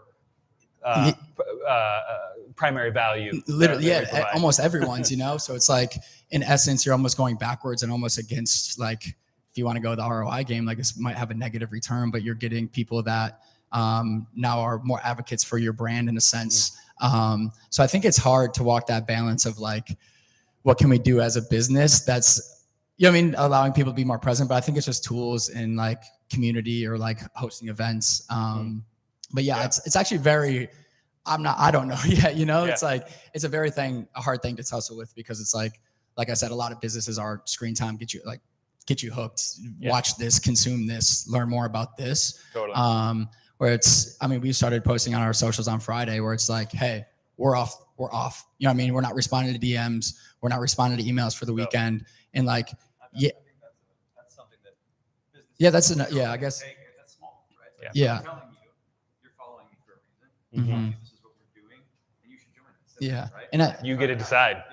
And I think also people respect your time then more, So it's like, hey, like you have an out of office, like, hey, I have a rule. I don't respond to emails on the weekends. And now it's like, oh, wow. Now when you respond, I know your time is valuable because you're not available all the time. And also you cherish other things outside of what is work. And I think me and him are always on. And we're saying things that we struggle with that like has helped us because it's like, oh, wow, like this is such a relief. Like we don't have to respond to DMs. Like we don't have to post a post today, like for the weekend. So I think that's maybe like a tangible thing where it's like, hey, I'm actually like not available right now. I'm living in the moment. I'm hanging out with friends, family. I'm riding bikes down the street with my kids, and I think that's maybe something where now like, oh, actually respect what respect your time, but also kind of like love what you know what I mean? Yeah, your time's valuable. And so maybe that's a thing that's like pretty, you can implement pretty easily that we just started to implement, and it's been good feedback. And also we love it. It's we can disconnect and like gives us that separation of, and it kind of touches on too, like you're always on your phone. There's always something you can do. So I sometimes need that mental like block. Like I'm not even, so I'll throw my phone in a drawer. Like he knows when I go on trips, I'll be like, I'm off the grid. And I'll literally go and I'll put my phone in a drawer for 3 days. Cause I need that like black and white separation. Cause it gets so gray now where your computer's in your pocket and you're always available. So I think, to answer. No, that's great. It's funny. I actually just was posting about the after event and the city of Mesa. I tagged them and they have a automated message that says we're closed from these times, and my initial reaction was like, freaking city of Mesa, of course. But at the same time, that it's like what you're saying is so important to like know that you can set those boundaries. Like, yes, we can all be online, we can all have social at all times, but being able to set those boundaries and set those parameters, like you get to decide as brand owners when and where you show up. You don't have to, allow your audience, your customers to dictate those times. You can set those parameters. And I think that's a powerful thing to think about as we're promoting content and production and doing all these things, but you can also be very selective in how you want to do it and how you want to show up. It's something that I've said a few times, but disconnect to reconnect. And that's kind of what I've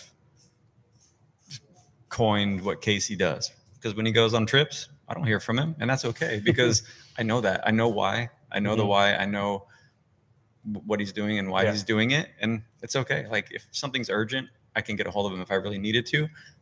Hit that payphone. Just enjoy it. The pager. The pager, yeah. No doubt. There's actually funny stories of I guess Bill Murray phone, and like people it's a payphone. And like to get in touch with me, you have to call this like 1-800 number, and it just like will ring until he picks up. And it's just this whole, it's like myth and story. You never know with Bill Murray. That dude's a legend, but sounds true. It does. Matt, you've been on these tours and been in incredible rooms and environments and experiences. What do you think businesses or brands like Strap or others can take from live music, live events? Like, what is it that's different about all the artists we work with have an entire library on Spotify? Why do they tour?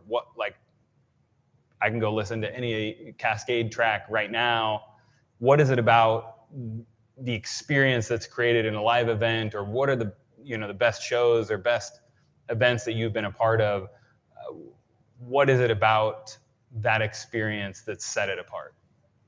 I mean, touring is the artist's product, right? That's at the end of the day, you can listen to their music, and that music's very impactful for a lot of people. And I've heard that over and over and over again through touring, right? Yeah. You've changed my life. You've done this for me. You've done that for me. Your music got me through my hardest times. Those interactions don't happen if it's not live. It's not in person. It's not. So for an artist to have a massive catalog and not tour, it's like us building Strap and never launching in a way. Totally. Because sure, you can listen to the music and so on and so forth, but that live connection, I mean, Cascade, when I was with him, was 2013, 2012 through 2019. He was connecting with a different audience then than he is now. Those people, it's not the same audience. It's people who are going to the festivals, they kind of trend in that same age group. Yeah. So when I was with him, those people have kind of moved on. Do they still like Cascade? Sure, I'm sure of it. Yeah. But now he's talking to a new audience, and without that live festival experience or show experience, he doesn't grow that audience. It stays stagnant. So I think that's, does that answer the question? I think how can you apply that to a brand? How do you think about that with Strap, for example? Yeah, I mean, with Strap, it's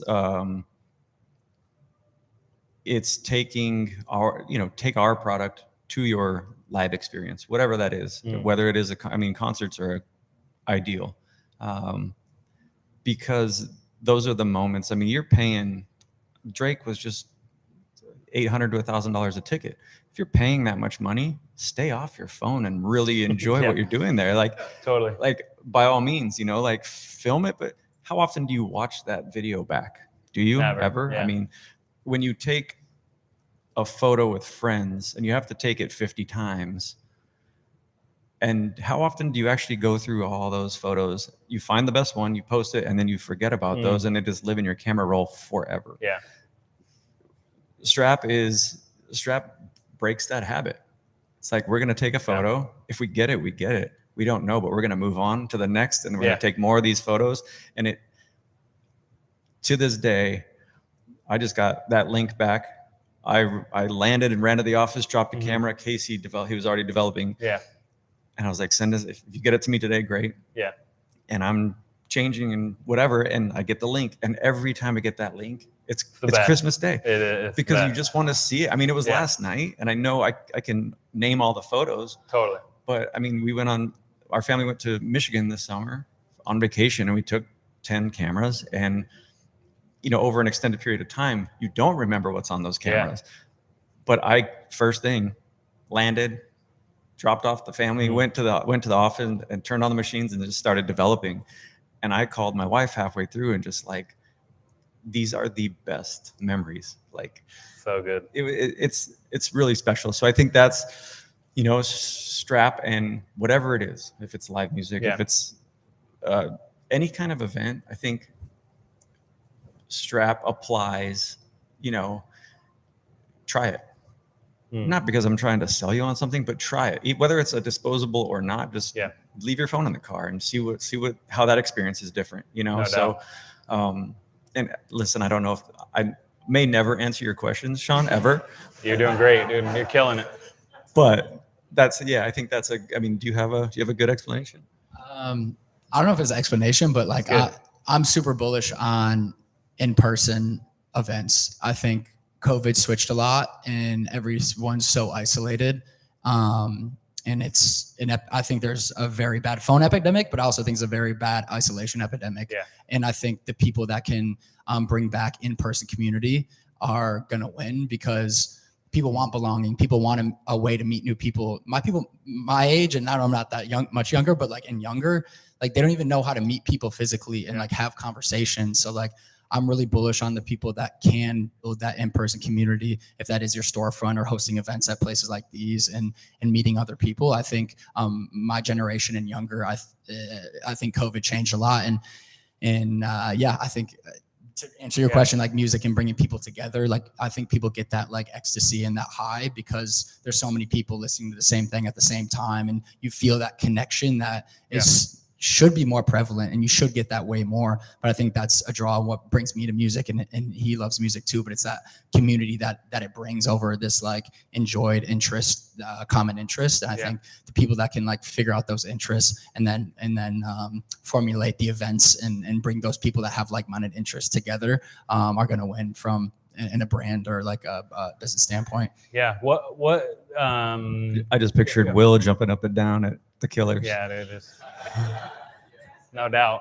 What part of the Strap experience is intentional? You have this camera. My son Max was here earlier. He literally thinks this is the black and white one. It's his camera. Like this thing, when I roll up, it's his camera. It's like he finds it in the office. He finds it in my bag, or I bring him one, and it's like, oh, my camera. Like, why'd you take my camera to the office? Like, there's a new one. But what part of the design, you created incredible custom, Strap cameras in like, I don't know, I think you guys pulled it off in like 12 hours. We sent you the artwork. What part of, your boxes, the packaging, we get every day, we get 10 to 12 cameras showing up at the office front door. What part of that process, Matt talked about you guys being perfectionists in certain things, and that held you back from launching. But as you hone in this Strap brand experience, like what things are you intentionally trying to create in the brand experience? Yeah. vaguely everything, but like I think All of it? Yeah. all of it from like A to Z, the whole. How can we first off eliminate any hurdle that you may have? And I think running your own business, it takes a lot of empathy. Like, how can I put myself in the customer's shoes and think of issues that they have arise, but also ones that they might not have even thought of. So I think that standpoint is like almost like stage one. It was like eliminate all hurdles. I mean, we're selling convenience. Obviously, we're selling memories, but we're also selling convenience and making this traditionally hassle process more seamless. So like, okay, we're selling convenience. We got to make it the most convenient way possible to shoot on film. And then two, it's okay. We checked that one. Stage two now is like, how do we enhance that experience? Now it's, you scan the QR code and this 3D camera spins and confetti falls and the messaging in the text. And you know what I mean? Just like we did stage one, and there's still things we're going back to, like, oh, we can refine this and make it better. But then, yeah, that stage two is like, okay, now how can we like, whoa, this experience was so good that, and I always said to Matt, it's like, I feel like if you build the product so good, you almost don't need to market because other people, enjoy it, they're going to rebuy, and then they're also going to tell their friends about it because they had such a good experience that they're going to provide value to their friends. So they almost do the networking and the marketing for you. So I think to answer your question, everything, and like we try to think of every little detail that the customer might interact with, and how can we solve all their issues and even make it more convenient. Like, I didn't even know this was possible. I mean, one was like the QR code. We built it like how Amazon, where I can just go to USPS and like I don't even have to print the label anymore. Like, we gave you the box and now you just scan the QR code, they'll print it for you, already paid, and boom. So it's like stuff like that where it's like you eliminate it, but then I also didn't even know this feature was possible.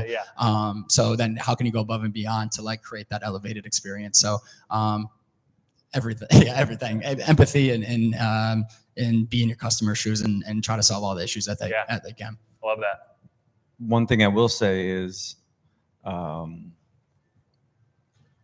never assume that your customer knows how it works. We're in it day to day. So we're just like, oh, everybody gets this, right? There's no problem. It's not, right? You still have to tell people like they're in third grade how this works because you'll lose them.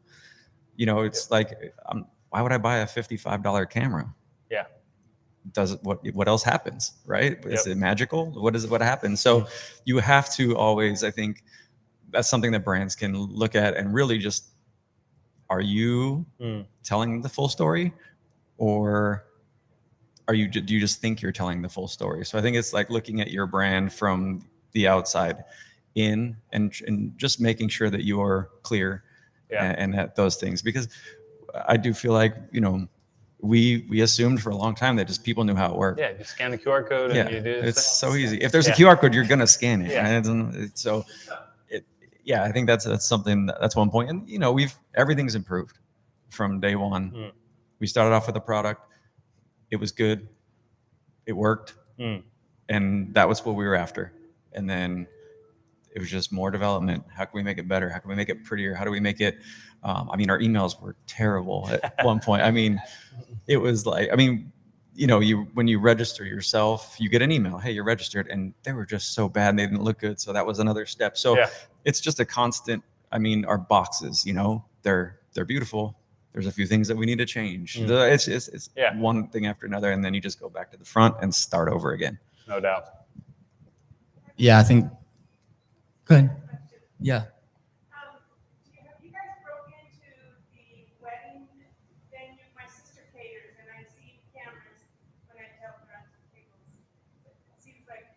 Yeah, that's actually our.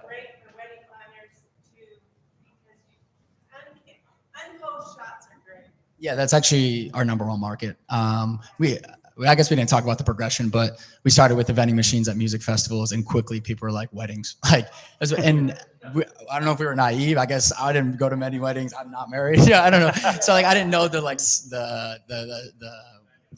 dynamic of like, oh, disposable cameras and weddings. It's huge. So we quickly from there started ideating and refining what we call our party packs.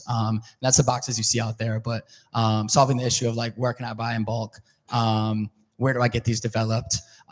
So basically how it works is it's a double adhesive mailer. We mail it to the wedding party, bride, groom, wedding planner. They put it on the tables. they scan the QR code, register, they put it back in the same box, reseal it, and then there's already prepaid shipping label in there. You can just drop off at USPS. So yeah, to answer your question, we quickly moved into the wedding market, and that's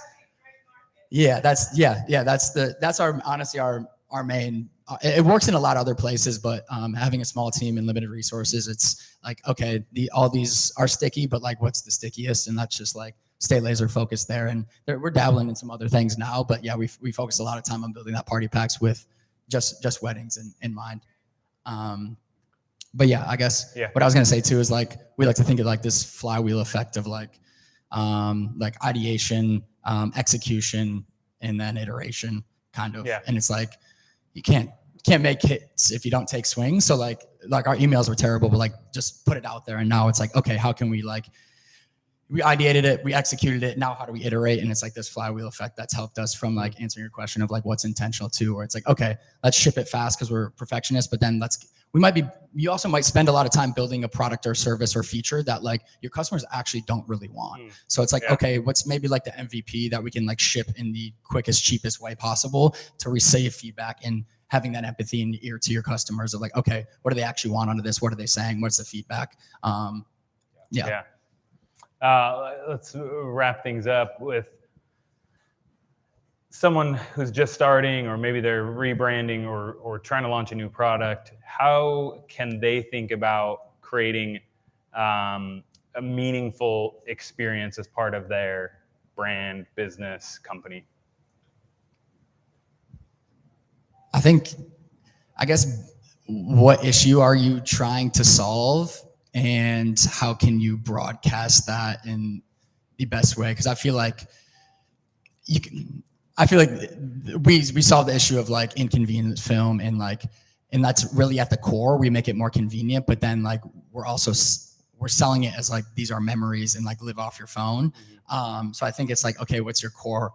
I guess I'm struggling with this question, to be honest, but like, it's all good. Yeah, what's your issue and what's your problem, and then like also like outside of that, morally, like what do we stand for? So maybe another way of asking it is like, how do you create that empathy? Like, how do you get into the mindset of thinking about your customer to create something that's meaningful for them? Like, do you have a process you go into when you're thinking about weddings or event venues or things like, how do you connect empathy with really understanding what your customer might want?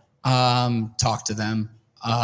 We're working on building out an affiliate program for wedding photographers and wedding planners. And it's like, the first thing I'm doing is, my sister just got married. Who's a photographer? Let me talk to her. Set up a meeting with Monday. Like, I want to build this affiliate program for you.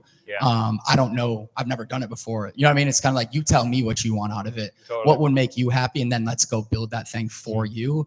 So I think, just like, who are you building it for? And just go talk to them, get in front of them in many ways as you can, and really listen to their problems. And they talked about it with the networking. You know what I mean? It's like that kind of way of like, have an ear and just listen and provide a space for them to talk and spill. And they're like, okay, let's go. You know what I mean? We can go. So I think, getting in front of the people you're trying to solve the issue for, you're building that feature for or product for, get as much feedback as you can, and then you go to the drawing board. Okay, what's the quickest, cheapest? It doesn't have to be cheapest, but what's the MVP product that we can then in 2 weeks, here it is, like play with it. Okay, now how do you change? So I think ear to the streets and talk to the people that you're really selling to or solving their issue. Love it. Matt? What was the question? What are ways that you connect with your customers and create that empathy to understand them, or create an experience within the company? Yeah, I mean, I think, do we ever have this intention of starting a company or brand or creating a product without a customer in mind? I think maybe even if you don't have access, how do you get in that headspace? Yeah, and I mean, I think everything's built for a reason. I think we always have an assumption of who our customer is going to be, and it's not always spot on, and oftentimes it's totally wrong. But I think feedback is your best bet, and that's through putting out a product, through surveys, through it's as much feedback as possible. I mean, we don't hand out cameras. It's like, you know what I mean? That's an expense. So how do you get that feedback that you really need and want to move the needle for your brand? I think it's, you know, it's just communication. It's just talking. It's asking the question, hey, if I had this product, what would you do with it? Or how would you use it? And it's asking, like he said, wedding photographers, wedding planners, I mean, it's influencers. How can we build you something that you'll actually use and be motivated to use and be happy to use and excited to use? Is that money? Is that subscription, camera subscription? Like, what would move the needle for you, and how can we build that for you? So I think that there's a lot of customization in whatever the product is that you're building. Really understanding what do they need? What does your customer want, and how can you go get that information from them is I think most valuable. Love it. Yeah. I think a cheat code, if you're just about to launch, is actually solve a personal problem, because then you're the customer that you're building for. No doubt. And I think a lot of powerful brands are very like founder story pushed, I guess. I mean, I think of like the cookie company that, I mean, it's just like, hey, I've had these issues ABC, and I couldn't find the solve for ABC. So I built this business to solve those issues. Because now you're just building for your own personal problems. And then it's just like, if other people relate to it, they relate to it. But I think that's something, and I think of all the things that I've started, it's like actually something that I had an issue with, or I saw an inconvenience in, and there wasn't anything in the market to do. So I just built what I would want first off. And then that at least got me to like the MVP to put out there. And now it's like, okay, what's the feedback? How can I refine it? And now I'm talking to wedding planners, which isn't what I do, but solving my own issue got me to this point now where I can now fill the masses. But it ignited. And also I think it takes a lot of work to go from like 0 to 1. It's so hard to take like something in your head and make it like tangible. So like it doesn't have to be, but I encourage it to be a personal issue, because that's kind of what gives you that extra gas in the tank to be like, I really, really care about this, and I want to solve this issue for me because of the inconvenience it's been in my life and the hurdle it is for me. So I think that's also a cheat code, is just solve your own issues, and then the next is scale it. But I love that. Yeah, listening to your own intuition and challenges is such a good insight. Did you have something to say? I want to open it up. We're already way past time, but what the hell? Any questions for Matt, Casey, on their process, on Strap, on anything? So this event here, we've got 2 boxes of cameras. I scan the code. Is that camera only going to come to me, or are we all going to be able to get the pictures from this? You'll all get the pictures from the event. So careful what photos you take. So with your connections for Satellite or Strap, have you ever thought about having these non-cell phone private parties and then giving them to like Drake or Steve Booker and being like, hey, you control every picture that's ever taken tonight, and then you can email them out as directed? Is that some marketing thing that you've done? Yeah, we play with the idea all the time. It's gonna happen. It'll happen. The next Salt Summit, we're throwing that after party, that Strap after party, and it works. I mean, a lot of these high-profile people don't want phones in the room, so it's a whole nother offering. Is hey. Been in some of those rooms, and when people are like, "Oh, let me take a selfie," what that translates to them is, "Let me write your coattails." Yeah. Let me try and get famous on your. Let me post this picture of us ASAP so people know I'm here. Yeah. But it seems like that is a really good sales point of like, hey, you can control every photo at your event. You can document it how you want. Yeah. You can have the rights to them. Yep. Here you go. Yeah, and then you can share them if you want with your. And you can be you too, because I think a lot of those people, in public, they're super reserved and like they kind of have to be. But if you can like create that environment for them to be themselves and not have to worry about that, I feel like Studio 54 back. I mean, it's like, how can we create these like, And thanks for the selfie tip. Yeah. That was good. We like that. Yeah. We like that. I like that. I was like, we kind of indirectly do that through Strap, because it's so common we have a strap on. It's like, oh, we'll take a photo, and it's like, can I get get your number and I send you the photo. So it's like Yeah. Or follow us on Instagram. We'll shoot you. We'll DM it to you. So yeah. And with the badging,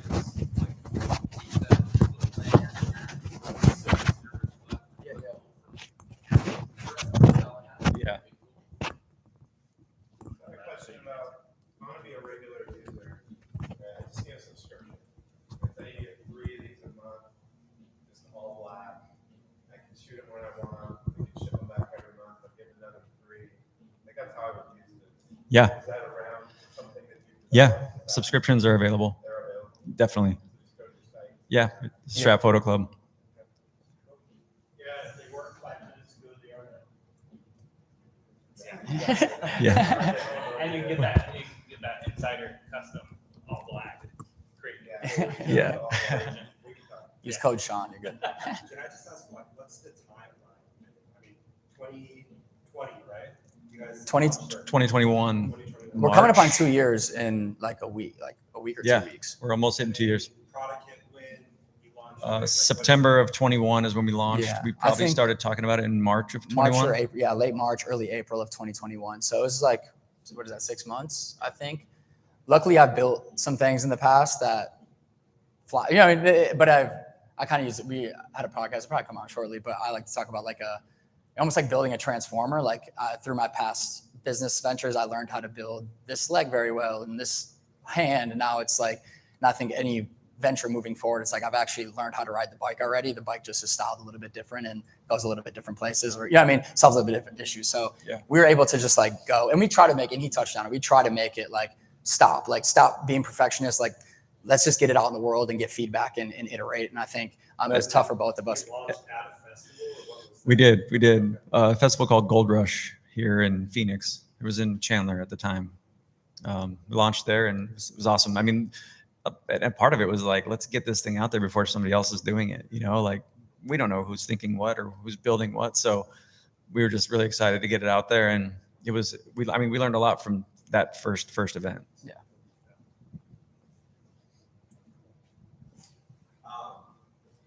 For this past Mother's Day, I bought my wife like this antique Super 8. Some of the best videos that we have ever created. Have you guys ever thought about a video version of this? Yeah, see, yeah, I literally just had my sister's wedding on Super 8. I love Super 8. Yeah. So the issue for us is like, and there's a lot of, I mean, if you know David Dobrik, he created Dispo, a digital version of disposables basically. And all these people are coming around and like trying to make a digital version of analog. And we always go back to like, it's not film, like it's still not real film. And the issue with Super 8 is the startup cost. Like, to develop that, it's expensive. It's an expensive hobby, but like to get the equipment to actually develop and scan Super 8 or like 16 millimeter film is super expensive. So it's pricey, but yeah, I mean, we've played with a lot of different ideas and concepts. I mean, if you sat in our office for a day, you'd see.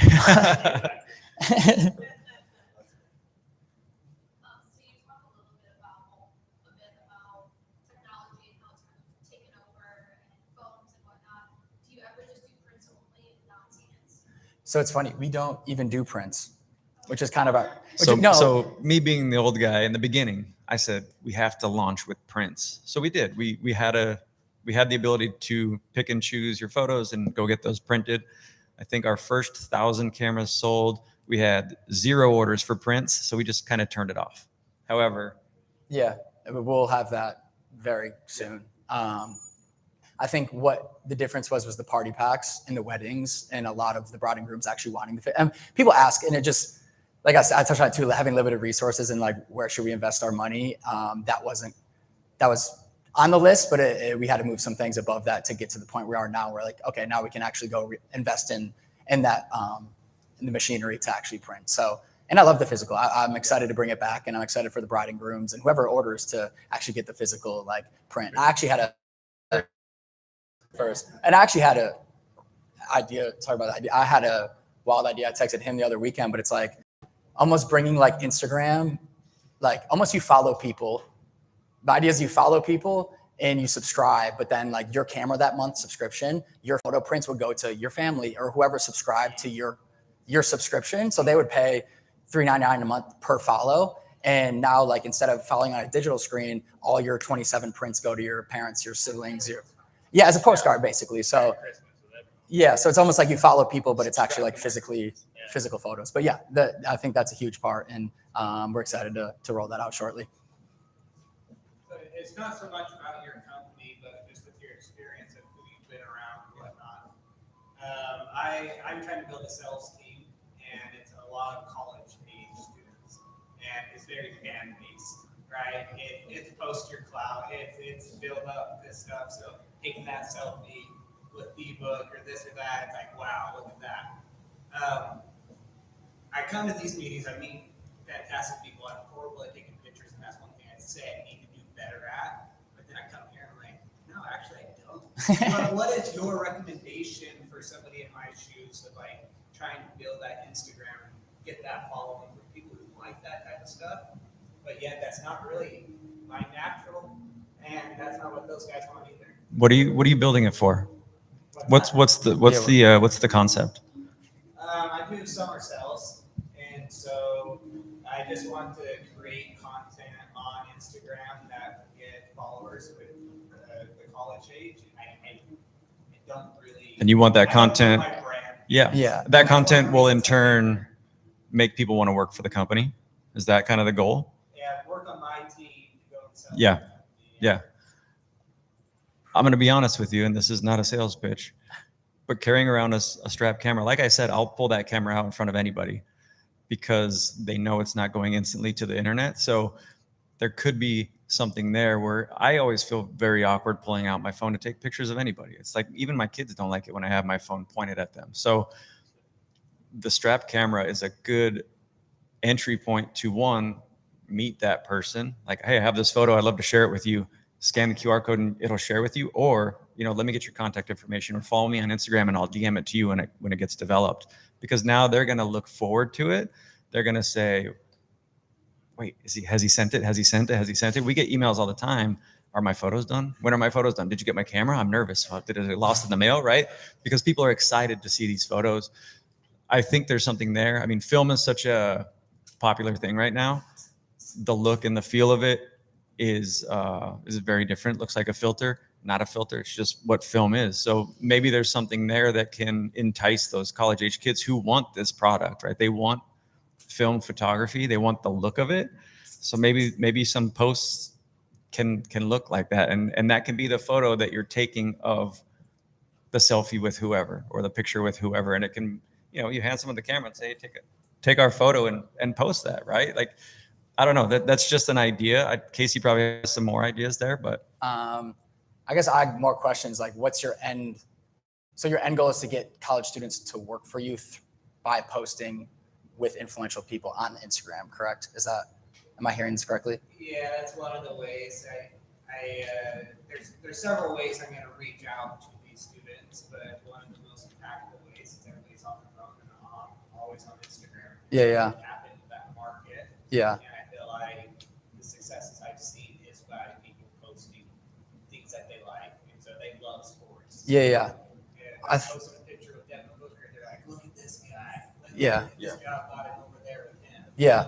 I'd almost challenge you to like express you. You know what I mean? I think like that's more like outside validation. I think to get people to come work for you, they want to know who you are. You know what I mean? They don't, yeah, cool, you're in the room with Devin Booker, but like they want to know what you like, what your interests, what your passions are. Like to express. How do you handle that when, like, I'm a dad of 3 kids and I'm trying to hire college students, so my interests aren't really aligned with theirs. That's the. Or is that like a story you're just telling yourself? Yeah, I mean, right. Like that just might be the like. Do they want to go work for a college student? Probably not. They want to work for a. Yeah, they're looking to work for somebody who's experienced and been through it and already done all the things, made all the mistakes. Now you're raising children. Yeah. Obviously, you're responsible. You're doing, you're doing these things. So to me, I think that's a great point. Like they want to work for you because who you are. You're a success in what you're doing. And your knowledge. They're not, because you have a photo with so-and-so doesn't mean they're going to come work for you. Work for you. It just shows that you were there. And I feel like me as a college kid, like I want to go work for someone that's been through it and be a sponge. And like, you want the people that want more for them. You know what I mean? So like, almost like spill your knowledge. And now it's like, oh, he's smart. Like, yeah, I'm going to be there for a short time. I mean, sales has a quick turnover anyway, but it's like, I want to go in there, take everything I can, learn, and like, yeah, share your knowledge, share what you know. But yeah. I think that's extremely valuable insight. Yeah, do yourself, and you'll attract those people. They're getting enough of the party life in college or whatever that like something with stability, with realness, with authenticity is going to go a long way. And you want to attract the people that you want to attract. So doing it in that way, yeah, maybe you don't get the kids that only would go sell for someone. Those are going to show up, and they're going to be the worst kids out there during the summer.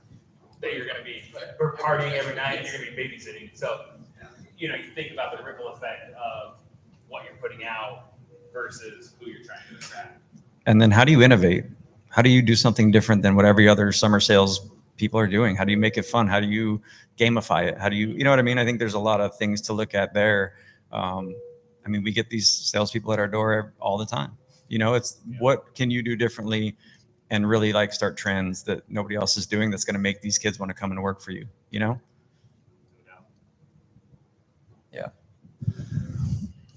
Thank you, guys. Thanks for get up for Sean, honestly. Let's go. Legend. Let's go. Get a selfie. All right, get that selfie. With the whole crowd in the back.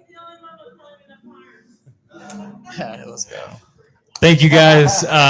This has been just a huge pleasure. The inaugural SALT Summit, to have you guys all involved and participating and adding value and your guys' perspective and everyone that's made this possible. We're going to end it over here at the Mix Center. It's a ASU film school, incredible campus. There's a theater room. We're going to have some indie films, snacks. They're going to do some tours of an experience art installation. So super cool. You can head over there. I think it's probably already 5. So we can head that way and make your way. It's just the entrance is over here on the other side. Will. Oh yeah, let's do it. Let's do it. Will up here. Yeah, Will.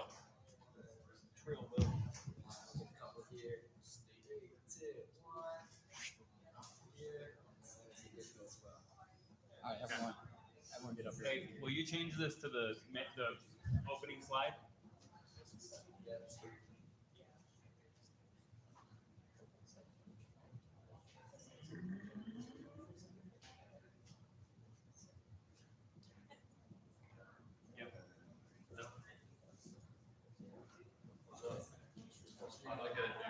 Just hit the play up there. Oh wait, I'll do it. Boom. Okay.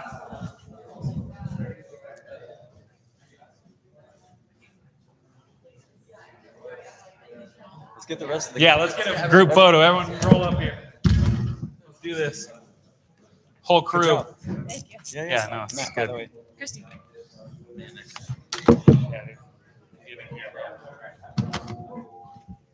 What's up?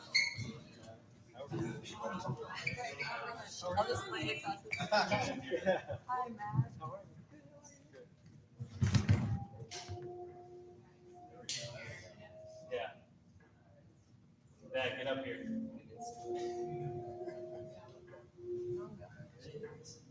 Right here. 3, 2, 1. One more.